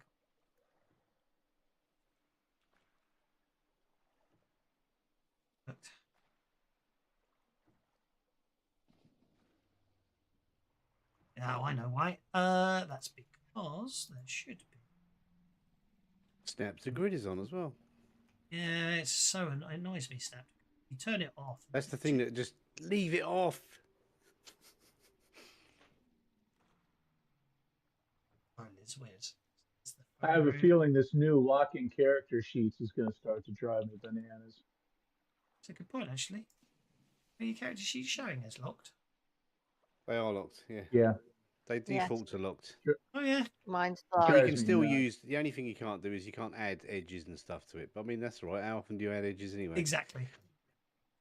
And it still works for, everything else works. If you want to make a sub attack, you've got to unlock it, things like that. But for the most part, it's all right. Maybe in 5e it matters, but that's just a crap game. Untrustworthy players over there. Evidently, Yeah, yeah. I mean, They're all that's the frustrated. They're thing. poor It's like, why, D&D players. They don't know what why they're are missing.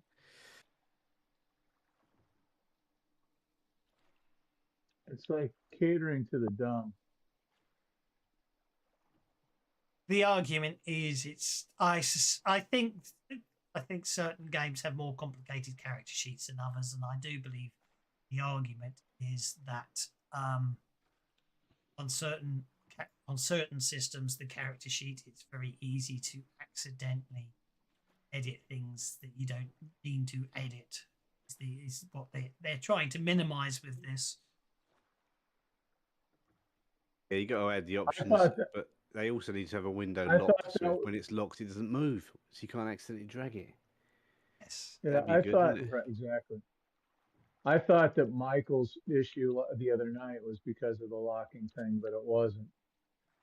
Okay, now I do believe, having moved each of your characters individually, when I share this now, you should have the fact you're in the guest quarters. You should also be able to see that you came in through the entrance, you came up to a crossroads, you were taken into the throne room, and then escorted over to the guest quarters. Which way did, when they took our weapons away, which way did those go? Well, that's a very good question, isn't it? But we don't need our weapons. Yeah, we might not need them, but I would like to know where they are. If anyone wants to You start, were I'll- Or at least when which you way when they you, went. when you were here and led into the throne room here, your weapons were taken to the right. I'm going to go and get a drink. I'll be back in 3 minutes. Indeed. So that way. Okay. Yes. The guest quarters are sparse and consist of little more than short, raised platforms of dark stone with crudely woven blankets provided for warmth against the year-round cool temperatures of Subworld.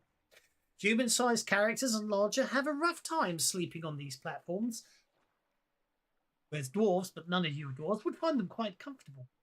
Old men are obviously shorter than humans. Despite the king's comments about you being guests, you do happen to notice armed guards are standing on either side of the doorway leading into the hall.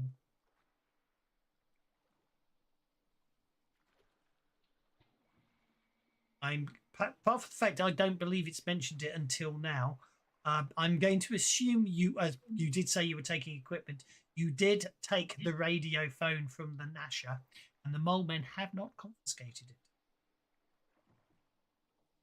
Means you can attempt to communicate with Zarkov if you so wish.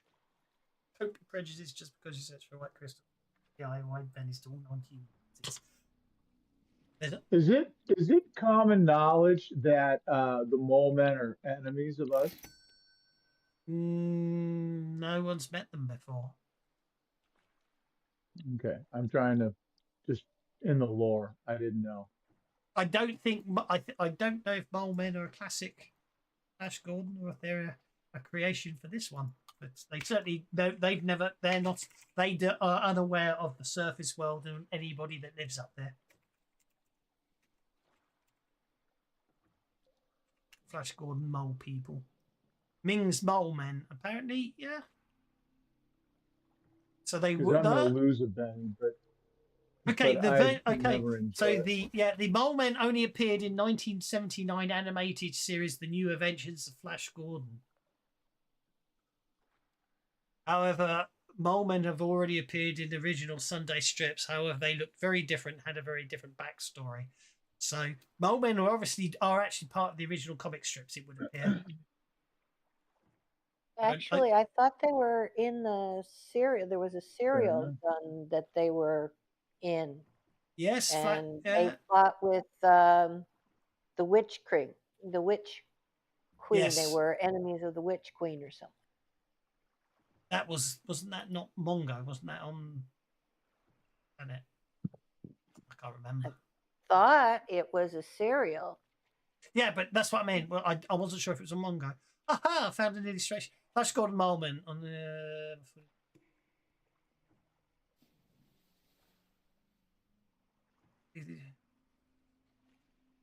Adversaries, those Molemen are adversaries of Superman. Because that's who the Witch Queen and the Blue Men were at war with, or something. Yeah. Oh, yes. Sorry. You mean it's all? Yes, I know who you mean. There was Rockmen, the original, and Clay People. I'm not getting any hits on Molemen. The Mole People, Flash Gordon, Subworld Revenge, 1955. That looks like that's a non-English DVD. So there you go. There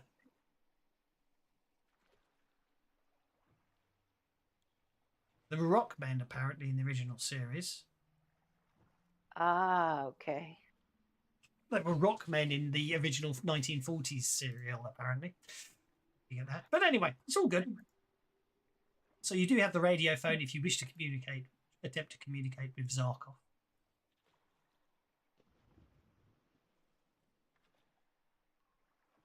Well, You how can at close? least call How in close enough are the- status report.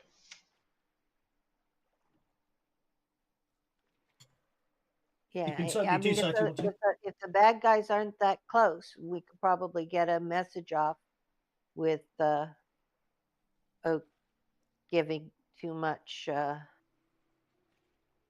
without giving it away. Uh, if you attempt, Excuse me, guys. Where's the restroom? Psst, go ahead and just do the message.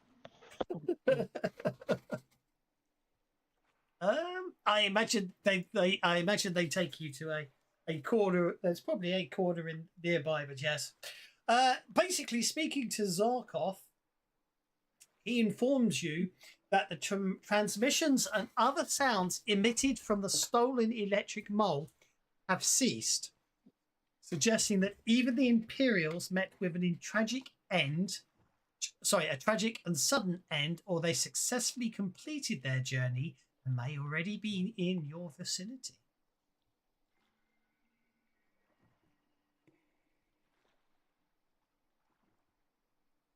Here we go. That doesn't sound good. No.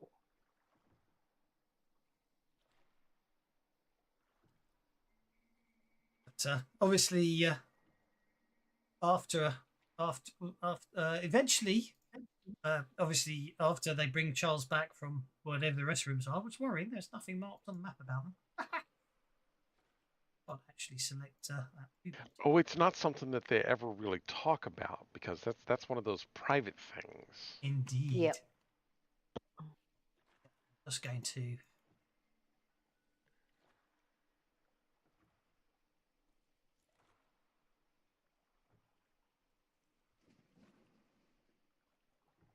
Escort you all to the dining hall.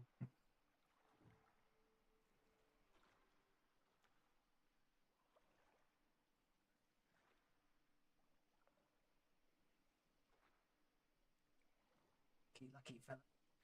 Escorted to the dining hall. Very small compared to the size of you guys, but that's. Poor old Fritz, he's probably finding it very cramped and confined down here. Been found. Doesn't say they're size -1, but anyway. Okay, the dining hall. Eventually, you are escorted to the dining hall where you're presented with a nauseating 4-course meal of subterranean fare, ranging from varieties of sickeningly sweet marinated fungi to strange creatures resembling grubs and earthworms, served raw in a stomach-churning dish the Momen call slush. Apparently.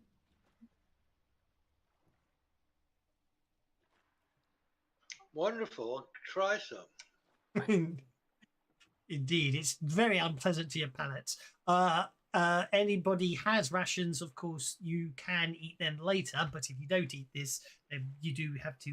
You do get to enjoy the using the hunger rules on you, and also, obviously you are dining with the king, Scarlo. So it's probably Yeah, it would be inappropriate not to. So eat as little as would be deemed appropriate, without being to not be offensive or to offend anyone. But Charles just eats. It's all good, man. It should be pointed out, while undeniably vile, the offering will provide adequate sustenance, I should say. However, a yeasty fermented brew is offered ad nauseum at this, and this at least helps quash some of the more sickening flavours. So the yeasty fermented brew is quite seems to be quite palatable. I won't say tasty; it's palatable. After the meal, King Talpi asks you alcoholic moles. Yes. After the meal, then King Talpi questions you about the world you come from. So there he goes. He asks you about the world you come from. Who wishes to go first or explain? In fact, actually, this is a perfect opportunity.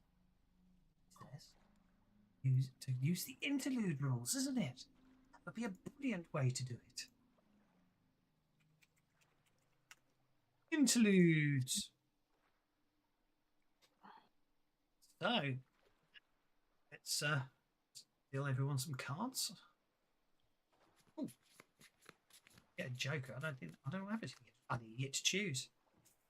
Okay, well it looks like Zephyra's going first with a joker.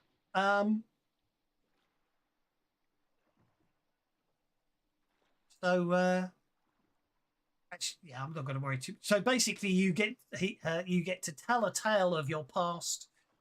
With a joker, you could choose whether it's a personal victory or a great victory or triumph, your greatest love lost, found, present, or waiting for you back home, or something you want to already have, or a tale of misfortune of your past, and obviously fitting in, life in Sky City. Well, I will start by describing Sky City that floats above the air. It floats in the air and above the land, and describe the wondrousness of it, and then talk about my life growing up there as a child with my sister Zephra, and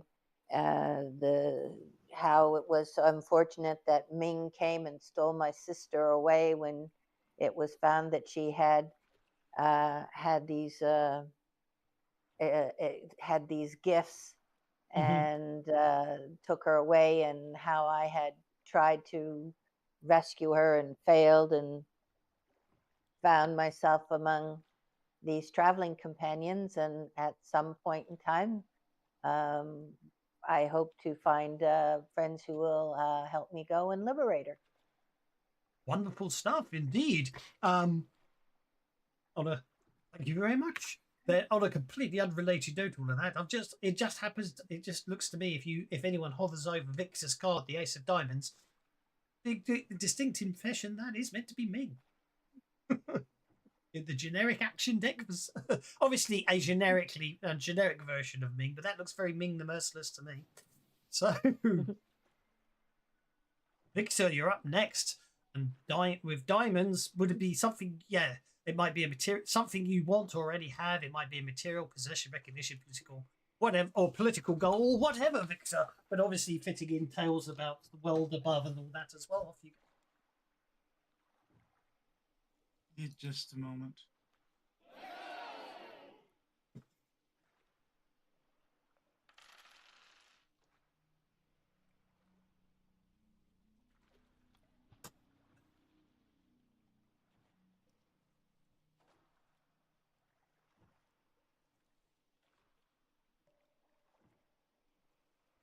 Charles just okay. I'll jump to Charles because he just drew the Ace of Spades.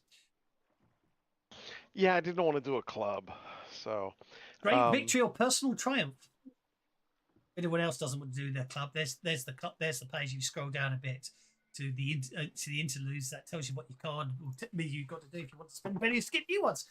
It's a worth point of conviction if you give me a good backstory. Off you go, Charles.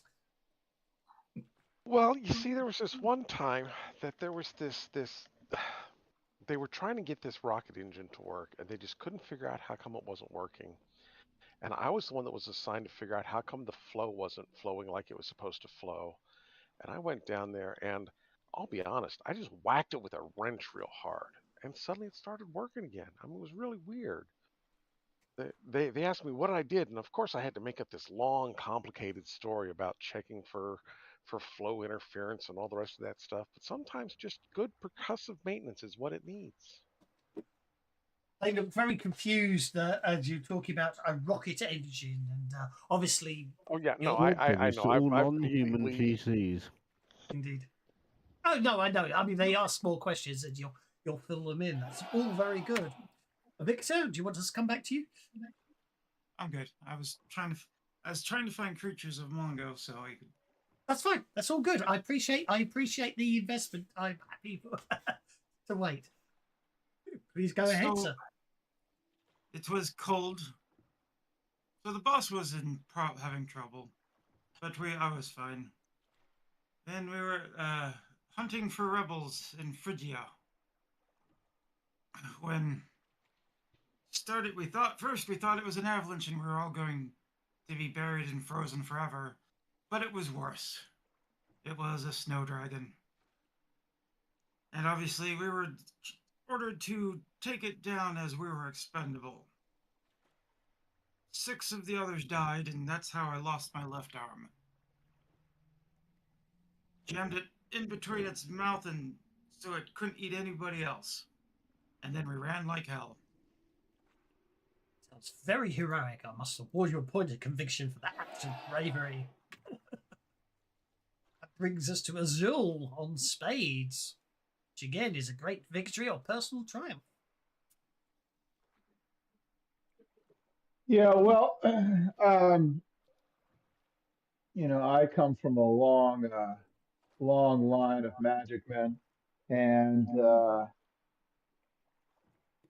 I was battling, following Queen Azura and doing some work, and the great General Tahi recognized me as being quite adept, and that was probably my biggest honor, is being recognized by the great general of my people. So that's my story. I can see. Yes, that would be very, very uplifting. I'm very impressed. Lazarus clubs. A tale of misfortune from your past, possibly revealing something of your hindrances or a dark secret, apparently, but just a tale of misfortune. I'm going to sort of do it in 2 parts. The first part's going to be describing the caves that I come from, and so hopefully to bring a little bit of sympathy and understanding with a fellow cave-dwelling creature, as all these mole men are. And the second half, I'm going to tell about how oppressed we've become since Ming has come in power, and turn it into a nice sob story that we're just trying to survive under his oppressive thumb. And I've decided to make my way in the world to see if I can help correct the situation. Now we've been marooned into the king's world now. Indeed. Well, indeed, there's much sympathy and understanding through the. It should be noted at this point, yours is the one that the molemen, at the dining hall, obviously follow the best, as you describe caves in environments that they understand. You have noticed up till now that any conversations about the worlds above and everything, it does appear to be being quite skeptical, but obviously they're all being very polite and listening to the stories. And last but no means least, on the 2 of spades, so another story of personal victory or triumph, comes Fritz.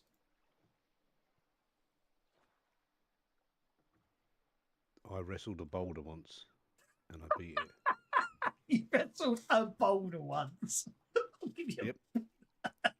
It was coming down the mountain towards me. I grabbed it, wrestled it, and tossed it off the mountain. Fair enough. It made me smile, so I can't judge. But there we go. Thank you very much, guys. I will, of course, I made a timestamp note. I'll be rewatching those again to see if any of that I can find to use against you later. I've already got some nasty ideas from those stories. Thank you very much. Yes, so it should be pointed out, as I say, as you tell your tales, the rest of the court, including Scalo, they're trying hard not to, but they do keep snickering dismissively of your tall tales as they see him. However, the king, seems to comes across as sincerely believing everything you say. In fact, after you finish telling your tales, when half his court, he seems to be getting more annoyed with the activities of his court and their derision of his guests. that he actually then explains that he reveals he walked upon the surface many decades ago, finding his way upwards and back through a series of extinct lava tubes. He speaks of wandering, dazed and dehydrated, through a strange sun-baked desert, eventually meeting a friendly band of nomads who fed and clothed him and helped him back on his way to get back home. Before leaving their company, they gifted him with a strange and powerful gun that he only used once against the dreaded Gokko, dropping it with a single squeeze of the weapon's trigger. Obviously, also with your tales where you mentioned about Ming and the war going for freedom raging above ground, Talpi also shows much compassion and expresses his outrage in regards to Ming. He states that provided Wandu and its inhabitants can be kept hidden from the Emperor's prying eyes, he and his mole men can offer assistance and materials to help with your efforts. He also goes on to inform you that on the morrow he will help you recover and repair the electric mole, as well as discussing future Freemen access to Wandu's extensive light stone, which you understand to be meaning his white sapphire mines. Talpi is carried off to his bedchamber, and you are all once again escorted back to quarters. While we were having dinner and having our conversations, how sick or healthy did that king look? Is that does he look he's getting just old, or does he look like he's got some disease or complication with his health? I think it's age. I don't think it's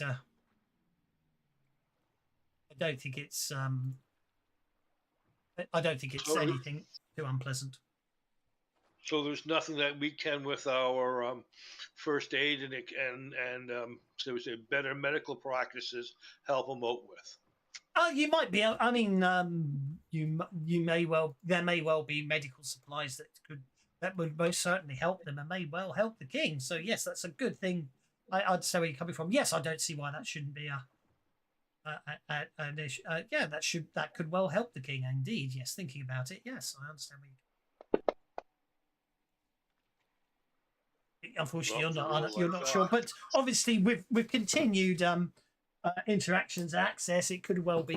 You could probably arrange for Zarkov to send down some more, medical people in the future when you've got the tunnels set up more succinctly. Well, that or maybe somebody else who may be able to take a look at him and do a better diagnosis than I can with my PD first aid.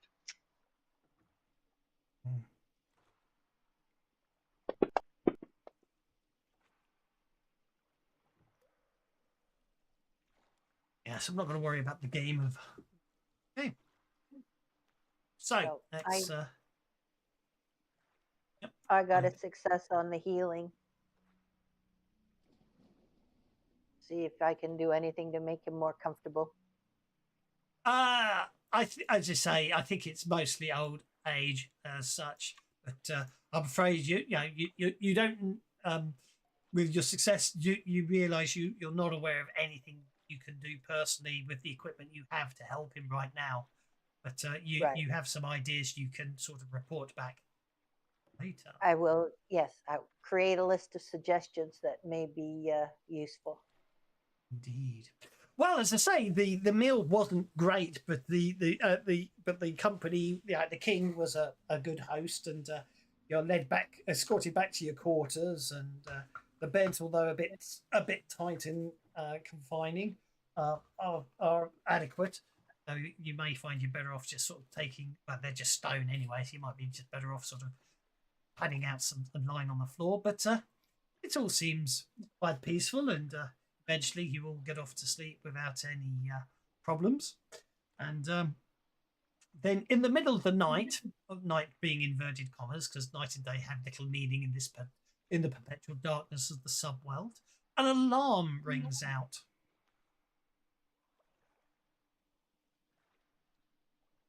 The crystal network running throughout the building starts flashing brightly. You know how it was like blue and sapphire. It seems to be pulsing red now. Talk to the guards at the front door and say, "What's up?" In fact, as you look outside, the guards appear to have disappeared, probably likely in answer to the call of an alarm bell. However, once you're outside, you can make a note. You can make a notice check because you're outside. I'd suggest we head to where our weapons could be. That's what I'd be doing. Elizabeth, make a notice check as you go outside to look for the guards. No, that's good. That It's was okay. not. No, don't worry. That's okay. That's okay. Elizabeth, you got the 7, so that's okay with the echoes and everything. Basically, as you stand there looking for the guards, you hear the sound of raised voices and even screams can be heard somewhere in the palace. I think I'd like to start heading towards where those screams are. Because of the nature of the way the tunnels reverberate, it could have come from anywhere back near the vicinity of the throne room area and the dining hall. So, Yeah, well, head towards that direction. you're not going to tell. What's everyone else up to? I'm going to head back towards the throne room, but I'm probably going to try to keep going to see if I can find out where our weapons are. Well, so literally, you've got a choice. Do you want to head north or south? Let's start with Lizarus, and then we'll go. Well, I'll tell you what. I will treat it like a round and give you cards. I'll get you Benny, which you did. So, Fritz, you're first. You can run, obviously, if you wish to. Move faster. But we don't know where our weapons are, do we? You don't know where your weapons are. Do you think it's coming from the dining room, do we? You don't know where it's coming from. But anyway, you get to go first, so you can choose. You've got 12 inches of movement. It's up to you. The point being is when you get to there, you can head or south. It's interesting. It's doing halves. I'm not sure why, but I'm not going to complain.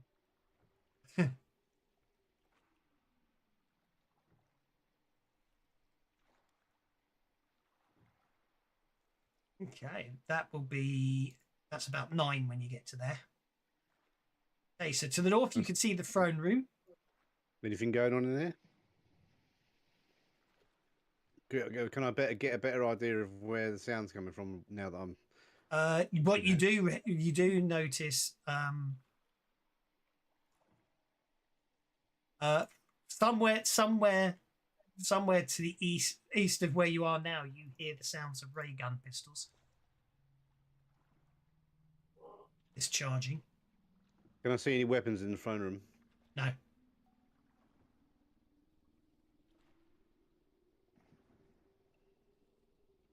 You're not.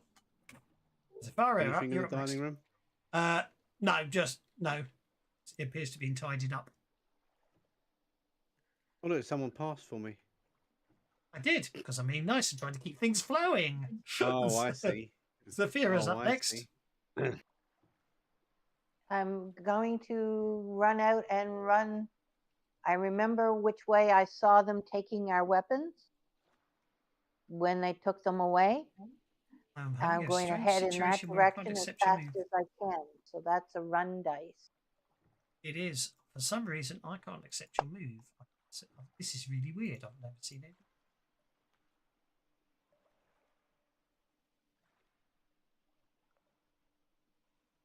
Oh. Won't let me accept your move. Oh, that's because Lizarus is underneath. Let's move Lizarus out of the way. You get to there on a 1. So, do you want to head north or south? 6 more. North or south? South, I believe, was where, because we saw the weapons getting taken away. Well, you saw the weapons getting taken away, eastwards, but it doesn't mean they you know what I mean? You don't know where they went after they went out of sight. I understand that. 7, there you go. Azul, put you near the door. Nice and move you by the door before you move.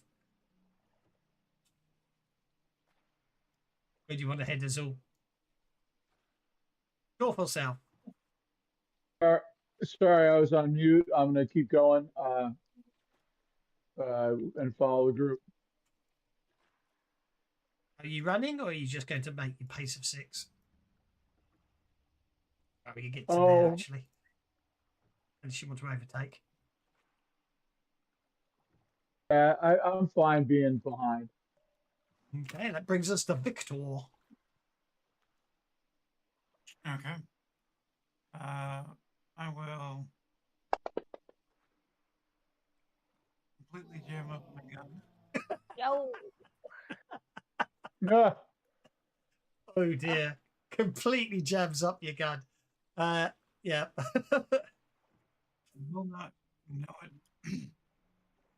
I guess.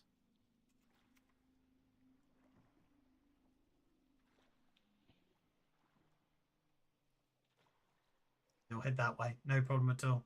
Lizard, you're up, sir. Okay, I'm gonna run and see if I can catch up to Fritz.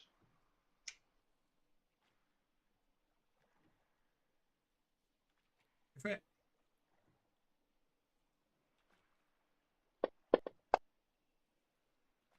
Ooh, very good. Pace of Yep. 12. Yeah, you catch up with Fritz. Actually, you can overtake him if you want. Yes, please. I want to see where I'm.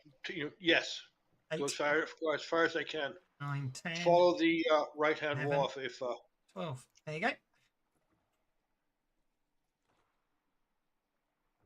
excellent. Okay. Then last but no means least is Charles. Okay, everybody took off that way. Charles is going this way. Okay. I'll take you. Doing the human thing. I'll take you your full 6 until I'll take you your And full for doing 6. the human thing. I'll take you the full. I'll take you the full 6, and then if you want to run after that, do you know what time it is? It's time to let the bennies flow, says Elspeth. Thank you. Thank you. Charles, you happen to notice there's a cave to your left. Yeah, I see that. Do I see anything that looks like it might be helpful in the upcoming conflagration? It appears this area is unguarded. There appears to be racks and racks. Apart from you, first thing you notice is right here, right there, is a cart full of gear. But also there appears to be racks on the walls of clubs, sapphire daggers, swords, crude suits of armor, formed from some sort of hide. The suits of armor only appear to be can only be worn by size -1 humanoids.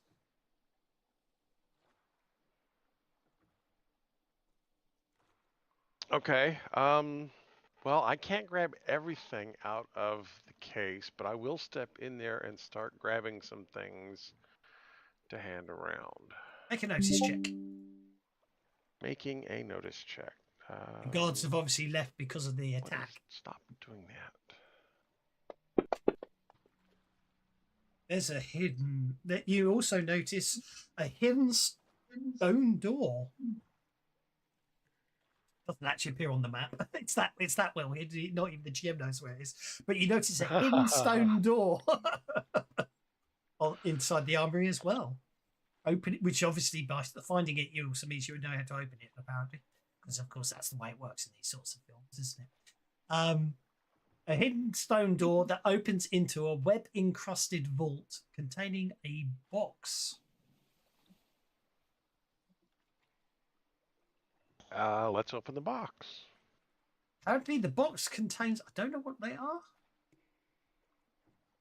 When I say I don't know what they are, the naming is very strange. Oh yes, the box appears to be seems to contain perfect crystals. It would appear interesting. I'm not sure if you know what they are, but anyway, apparently they're limpid grenades. What also appears to be an Some sort old of grenade, is that what you said? Yeah, they're called limpid grenades, apparently, which is why I got like, what the hell are they? They're rare perfect Okay. crystals that They're contain sticky intense grenades. charge of raw energy. They explode upon impact, releasing a flash of blinding white light and a shower of fine penetrating shards. There we go. They're also highly volatile and prone to accidental detonation.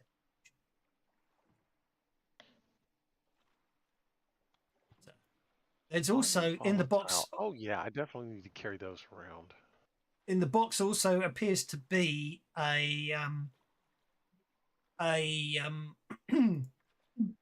rather old and very old design ray gun rifle. It seems to match the type of design used by the nomads of the desert. It's going to be.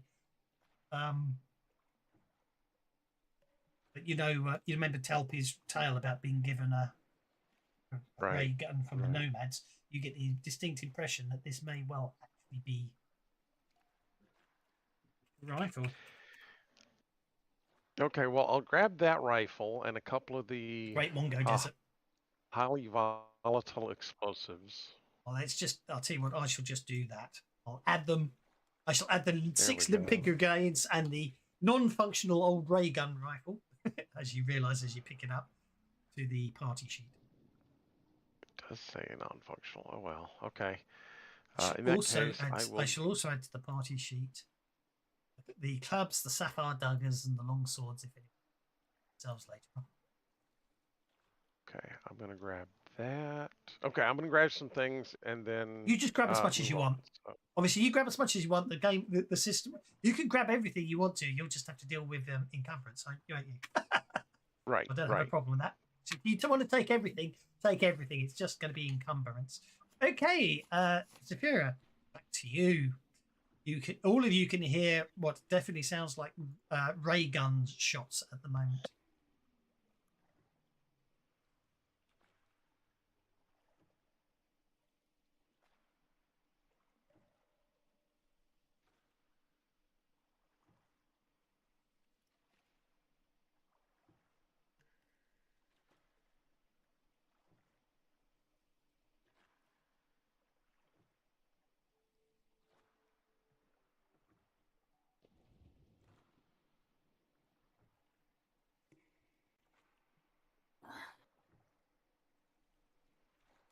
What do you want to do, Severa? Sorry about that. I just stepped away. That's okay. My turn. I'm going to keep flying or keep moving. Basically west along this corridor or east along this corridor. Mhm. At a run. So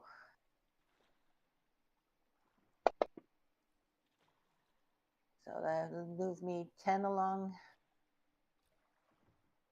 the path. I will do. Sorry, so I'm just noticing something here. That's the way they wrote it means.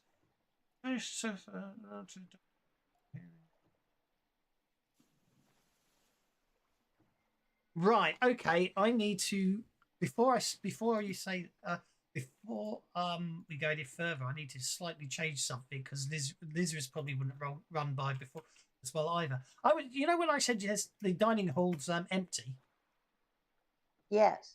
It turns out It turns out I'm talking complete rubbish. All right, so I've just seen a load of people up there and it ended my turn. I know, but that's believe it.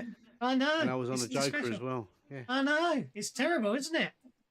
So I I'll could've give killed everyone. them. I I'll give Betty's. Well, no, it's just it tells me what happens when you get to a room up here.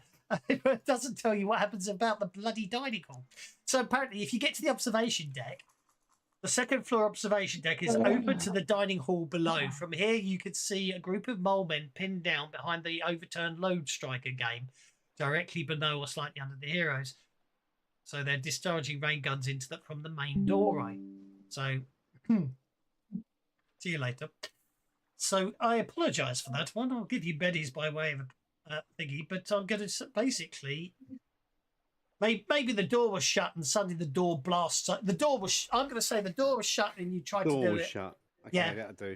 and the door blasts open, and now you see 3 Imperial soldiers executing the last of the mole men that were playing a harmless board game in the dining hall.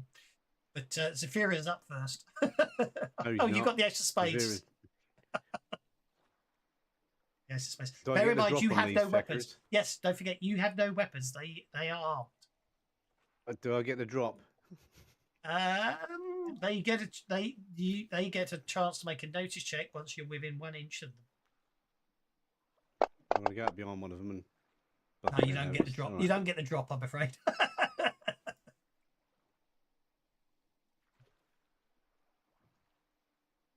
Oh, look at that. You've got the crown and the animated token. See you later, Rigger.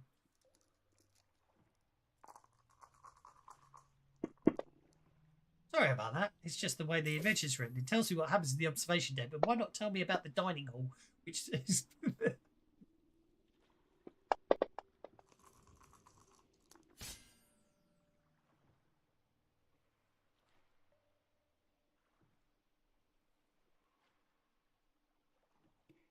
I clumped in one. You did. Oh, hang on. You did clump in one. I'm going to change that.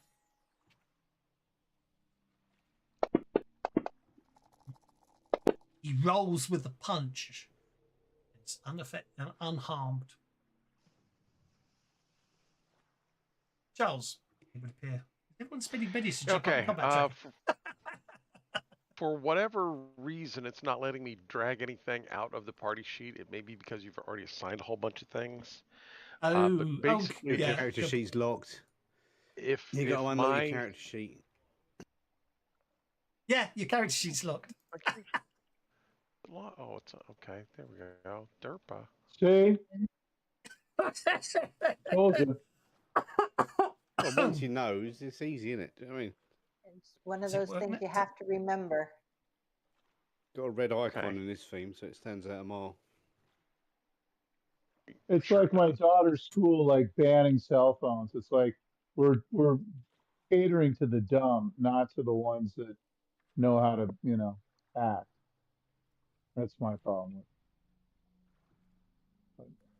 What do I There you go. So bear that in mind in future. To take things from the party, so you could actually take stuff from your character sheets when they were locked, but you couldn't add stuff to your character sheet when they were locked. It's interesting. Apparently, yeah. Yeah, it means you can't mess with your character sheet too much.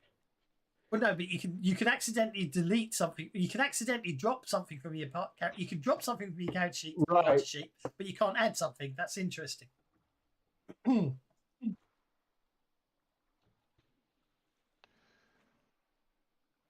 Okay, so Charles will grab a whole bunch of stuff, some of it far more than he probably should. I think those are the things that most people are going to want to You have have to just fight encumbered yourself, for the record. Yeah, I know. I know. I see that. I see that. That's why he stopped picking up things. Yeah, he's 5 now. Actually, As he starts limping down as he limps through the. oh yeah, of course. And then I'm going to start trudging my way along that route, seeing if I can figure out where that goes. Okay, I'm just going to make a subtle change. So you're nicking the weapons, then running off into the distance. Thanks. Of course. Except, Right, so now you've got my except he's weapon and run off with it. full. Thanks.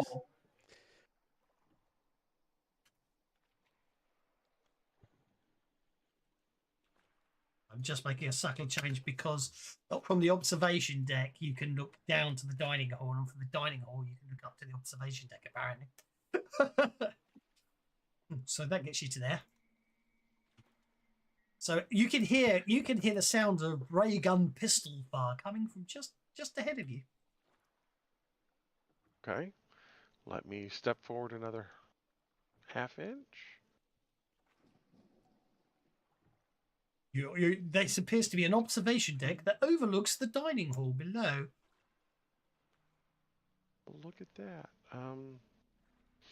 Okay. I will go ahead and step over to here. I've even put you that you're will- 3 inches above the floor below. How cool is that?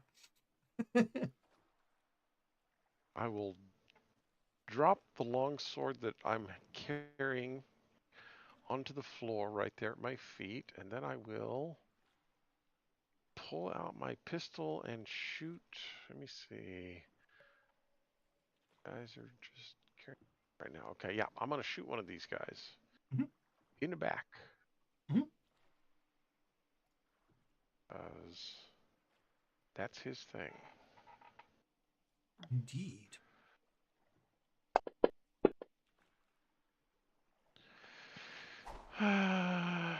Yeah, let's go ahead and Benny that. I mean, I've spent enough bennies already so far, so there we go. That's it. The damage.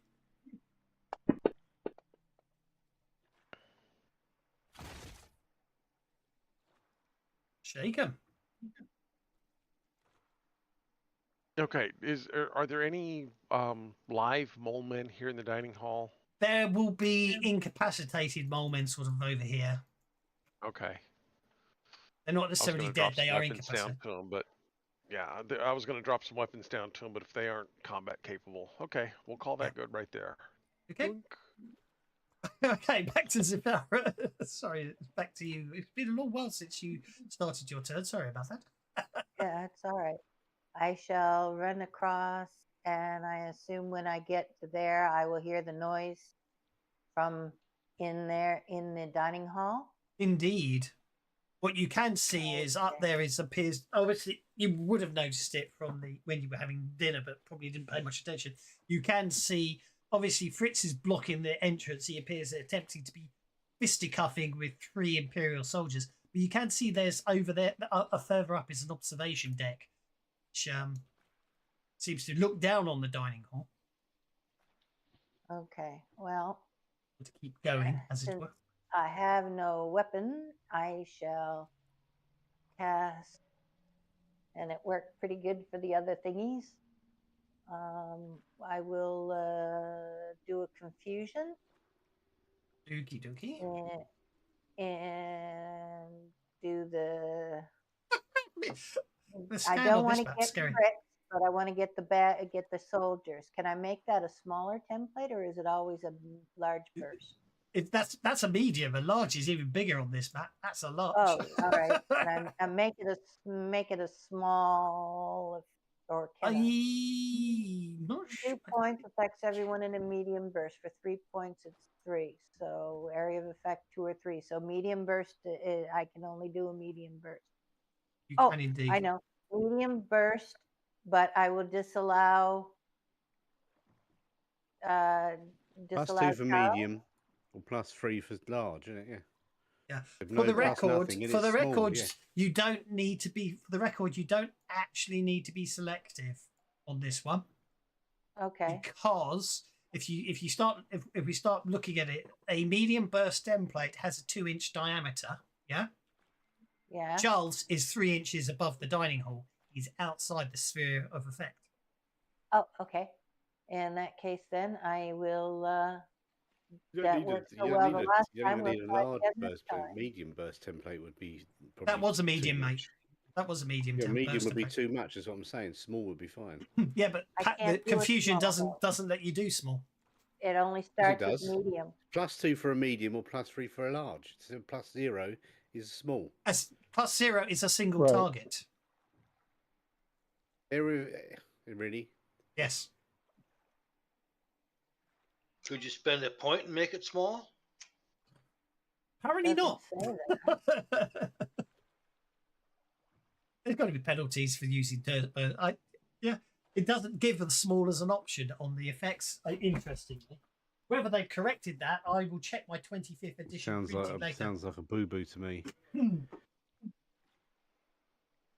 I shall Right, refer go to for my. single target. I refer to my silver-backed silver edition 20th anniversary rulebook to see if they've updated confusion area of effect. This is the latest physical printing there is. Still got edged pages. Got the original I've got the original print swathed in leather back, and now I've got the 20th anniversary edition. 6 players, guys. I've got too many swathed rules. It looks like it's originally for a single target, but if for 2 points you can make a medium. For 2 points, it makes it medium. 3 large, so why not +1 small? Makes no sense.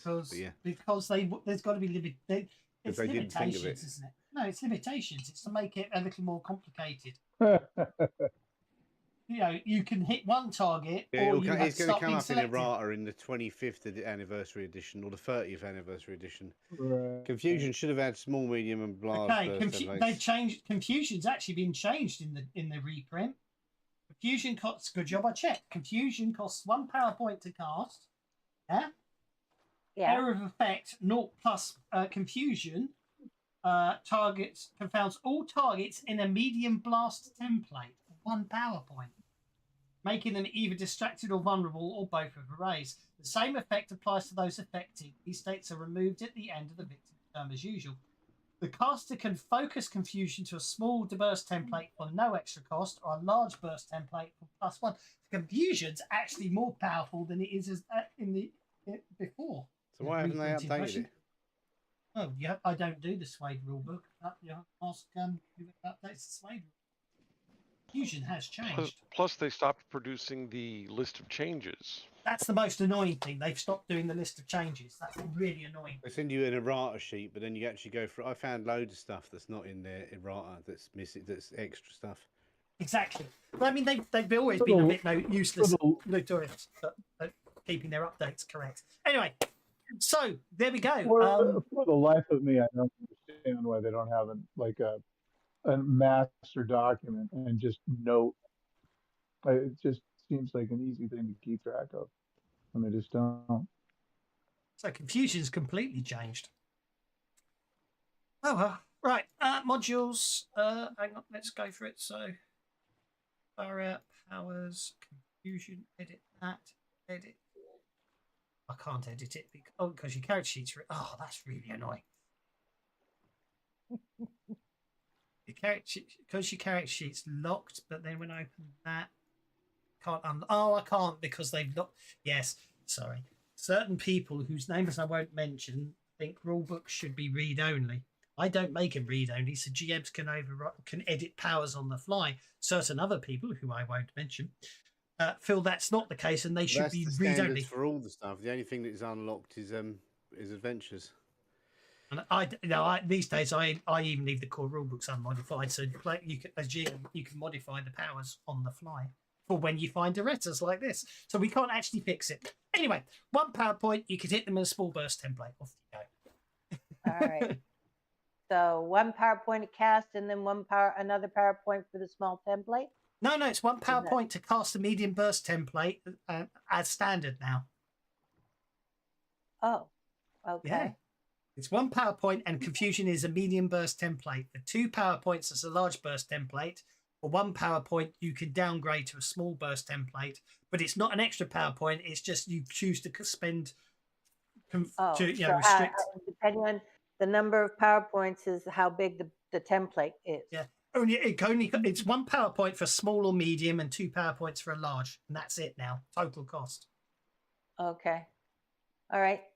Then I will do a small, and get those 2 bad guys. Let's hope.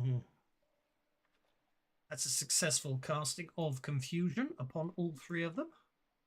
So they distracted and vulnerable. If they fail a smarts roll, they do get a saving throw straight off the bat.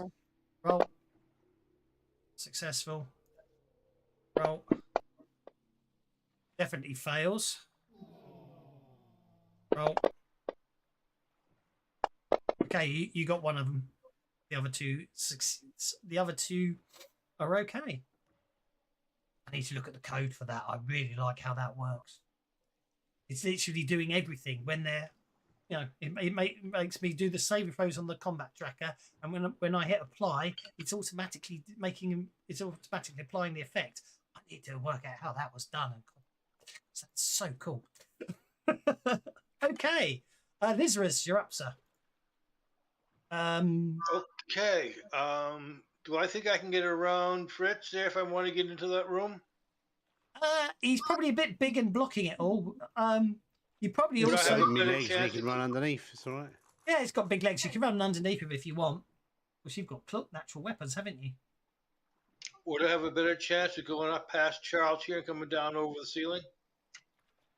Well, if you're lucky, Charles has got your bow. If you're lucky, I don't know if he took your bow, but if you're lucky. I'm going to go up with Charles. So run up to Charles.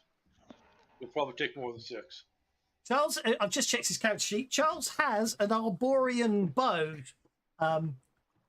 upon his person, which you can just grab, which you grab straight off him, as you can count it as readying a weapon. And you can, therefore, give you a +3 for your elevated position. You can now fire your arrows down onto the guards.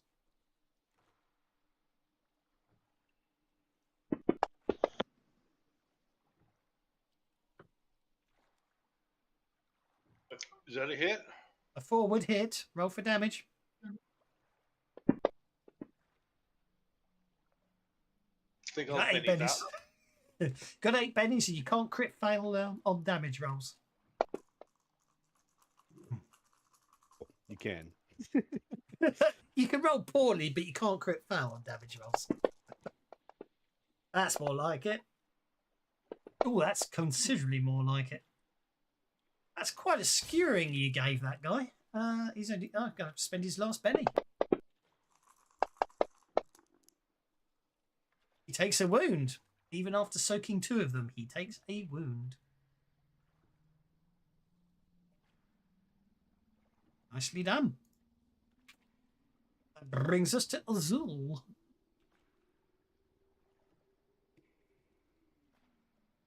Okay, well,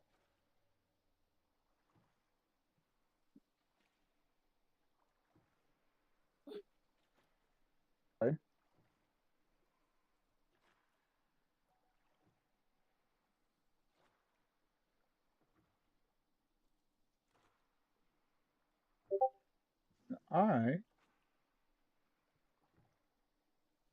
Not seeing him, so I'm gonna go.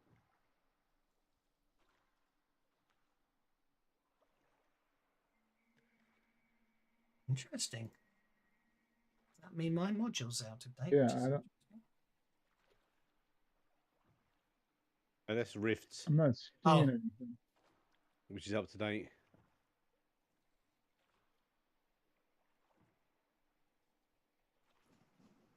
No, I see me. I just don't see them.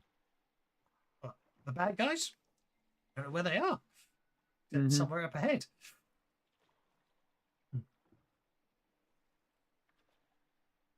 Okay.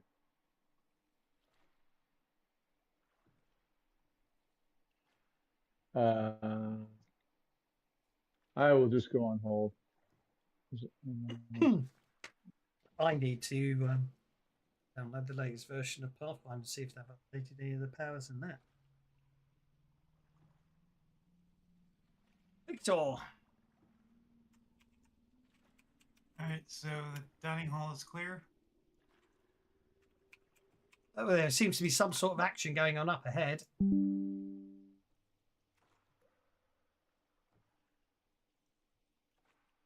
Fritz is in the way.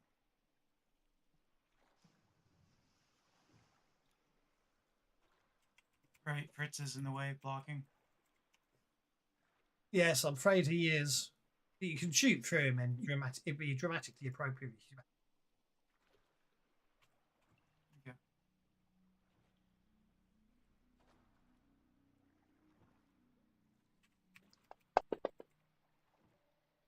I realize my gun is non-functional, and I step back out of the way. Oh, good.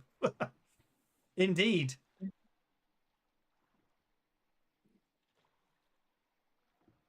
I had actually forgotten your gun was non-functional, so allow me to award you a Betty for role-playing your honesty, being honest in your role-play there. Okay, Imperial Soldier number 1 is going to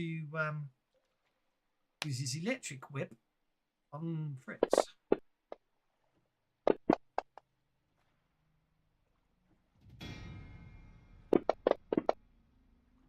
It's Wednesday already?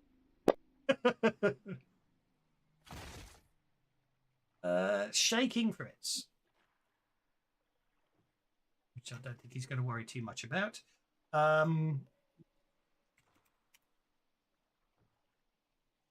Interesting. These ones don't. Yeah.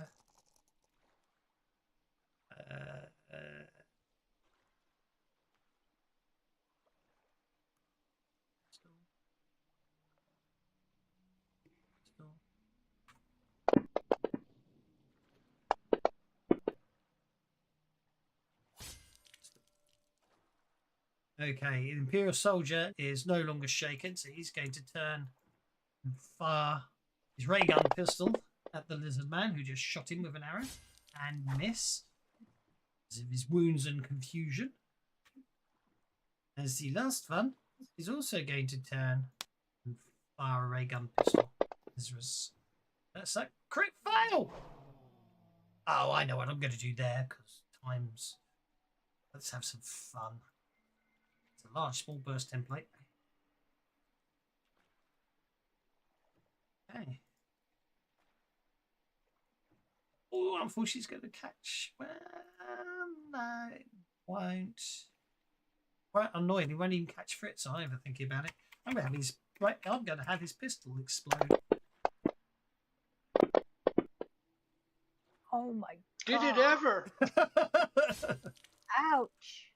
And then halve it for him. Halve it. Halved again would be 7. For him. Why not? I think that strikes me as a fun way to do it. Okay, so 2 wounds on him as his ray gun pistol. 2 wounds on him as he's basically. This guy might get a chance to not be incapacitated. I'm going to say what he realizes is his ray gun. Yes, he certainly does. So obviously, what actually happens is he realizes his ray gun pistol's malfunctioning. It's about to overload. He desperately throws it. It bounces. He desperately tries to throw it up to like a grenade up to Liz and Charles. However, what actually happens? It hits the chandelier and lands at the feet of the soldier standing next to him. Causing maximum damage, but this guy dives to the side and escapes the actual explosion, leaving the guy in the middle bleeding profusely from multiple fracture wounds. Bringing us on to the new round with Azul on hold. The guy whose feet it landed at looks over at him and goes, "Really?" Exactly. Azul, you're on hold. Do you wish to do anything? The bad guys are up here, judging by the activity that's going on down the corridor before the end of the turn. So you want to come off hold and act. Be my guest. Yep, I just moved, but it bounced me back. Yeah, there you go.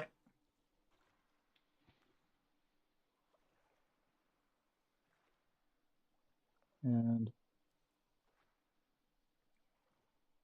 I will selectively target with the blue goo. Okay. It's a burst template, isn't it?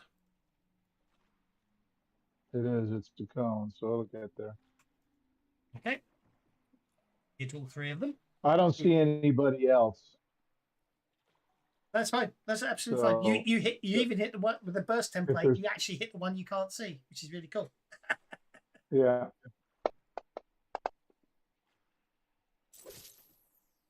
That's a successful casting. Roll for damage.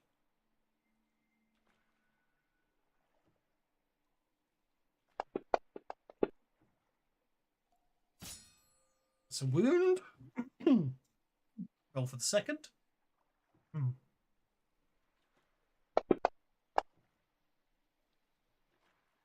That's a wound, and roll for the third. That's a shaken on the third. Are you happy with the 2 wounds, or do you want to re-roll anything?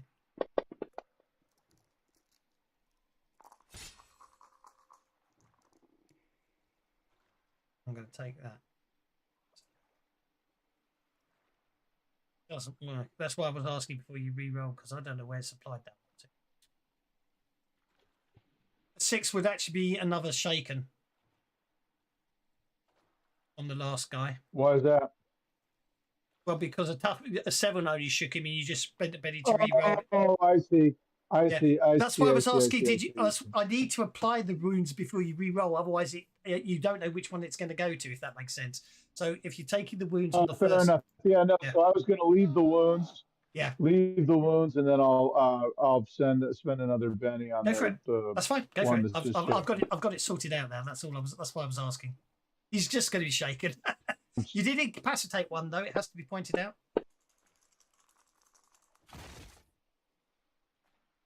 Actually, the other We're one. almost done. I'm spending Benny.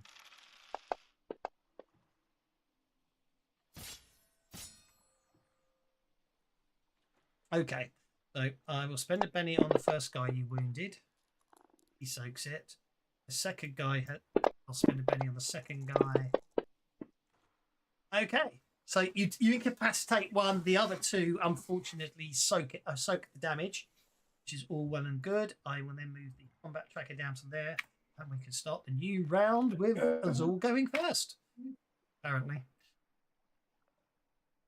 Okay, well then I will just keep going.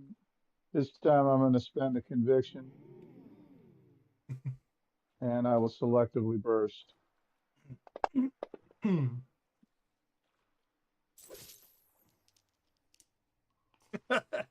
I forgot to ask if anyone wants to jump up the combat tracker. My mistake.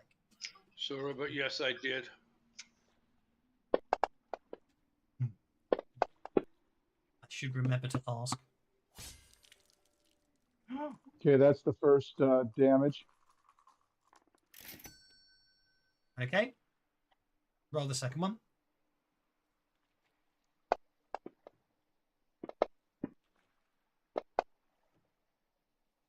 Okay, the second guy hasn't got any bennies left.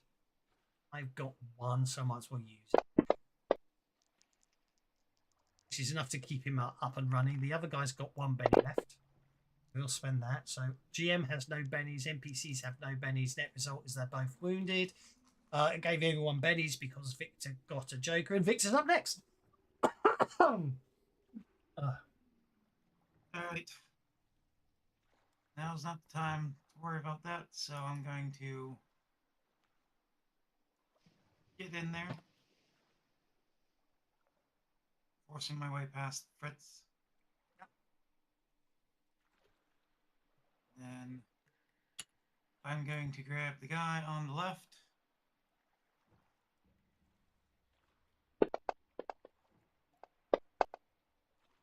Need to make an athletics roll.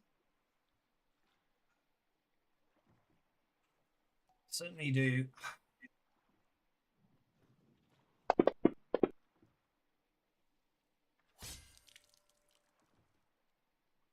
Well, you got him bound, grappling him. Not concerned about that girl so much as Are you using it as a test, are you? no. I'm going to play Fleshy Bat. Well, you got him bound anyway, so there we go. So I make a strength check to move him.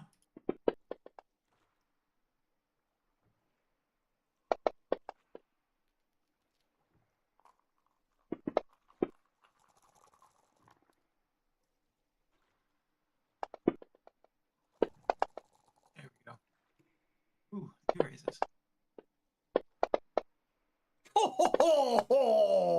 It might not be enough because he's bound and wounded. Look at that. Even though I rolled a 13, you still win.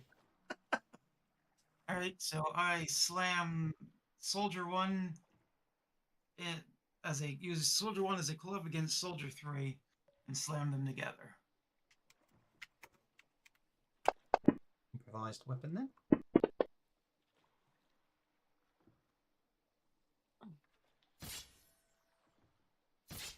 Wounding both of them and incapacitating one of them. Oh, so the other guy is still grappled by me. Okay, that works. Exactly. That brings us to Lizris.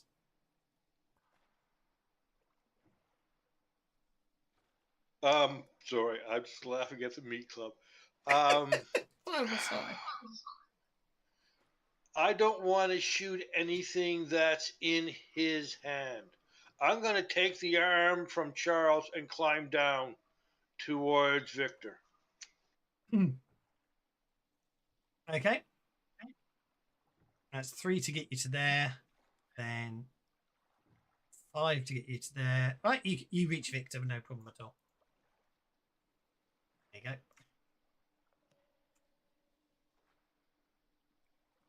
With your wall walking, you just reach Victor. There we go. It's us to Charles.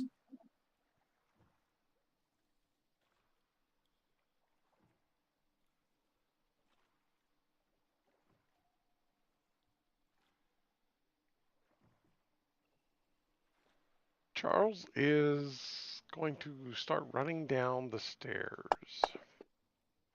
Give everybody their stuff. Mm-hmm.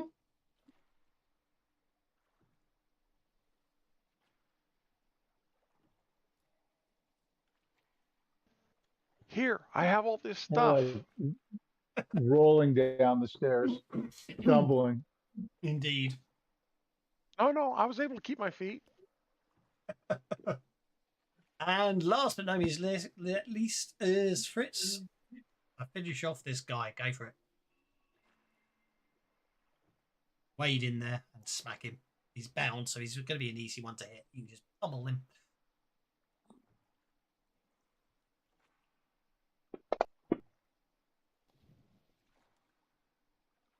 Yeah.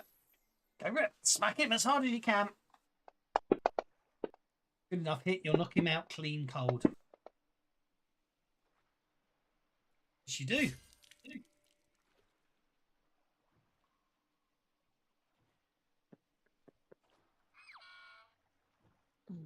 There he goes. Congratulations.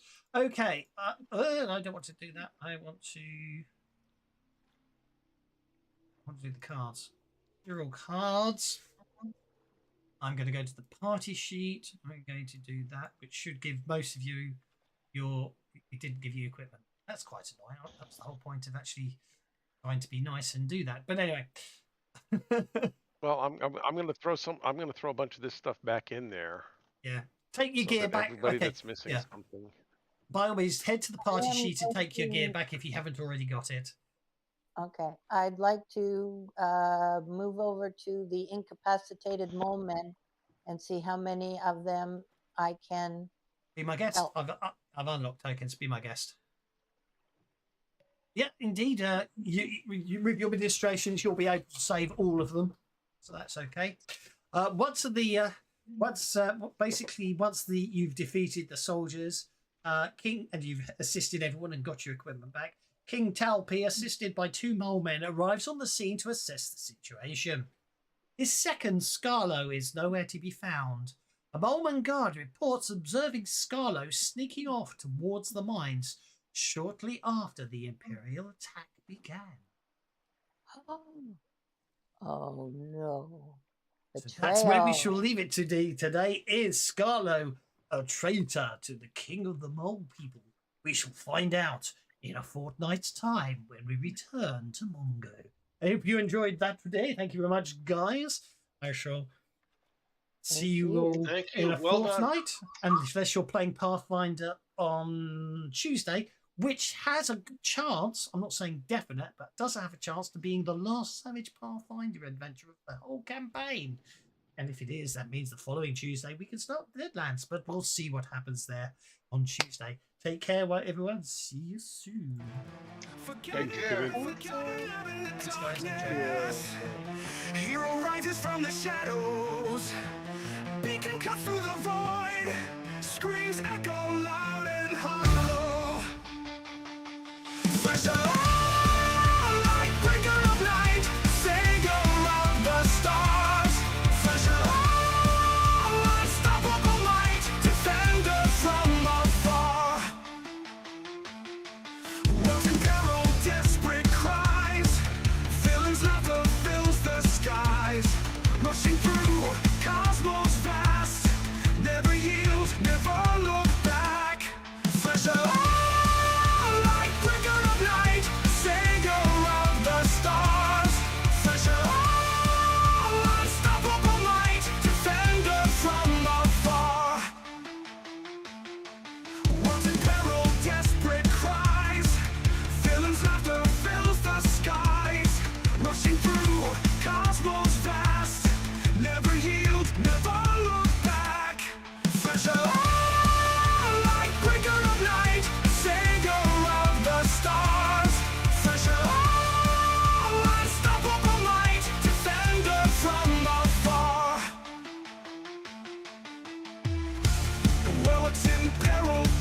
spirit cries. The villain's laughter fills the skies. Rushing through cosmos fast, never yield, never look back.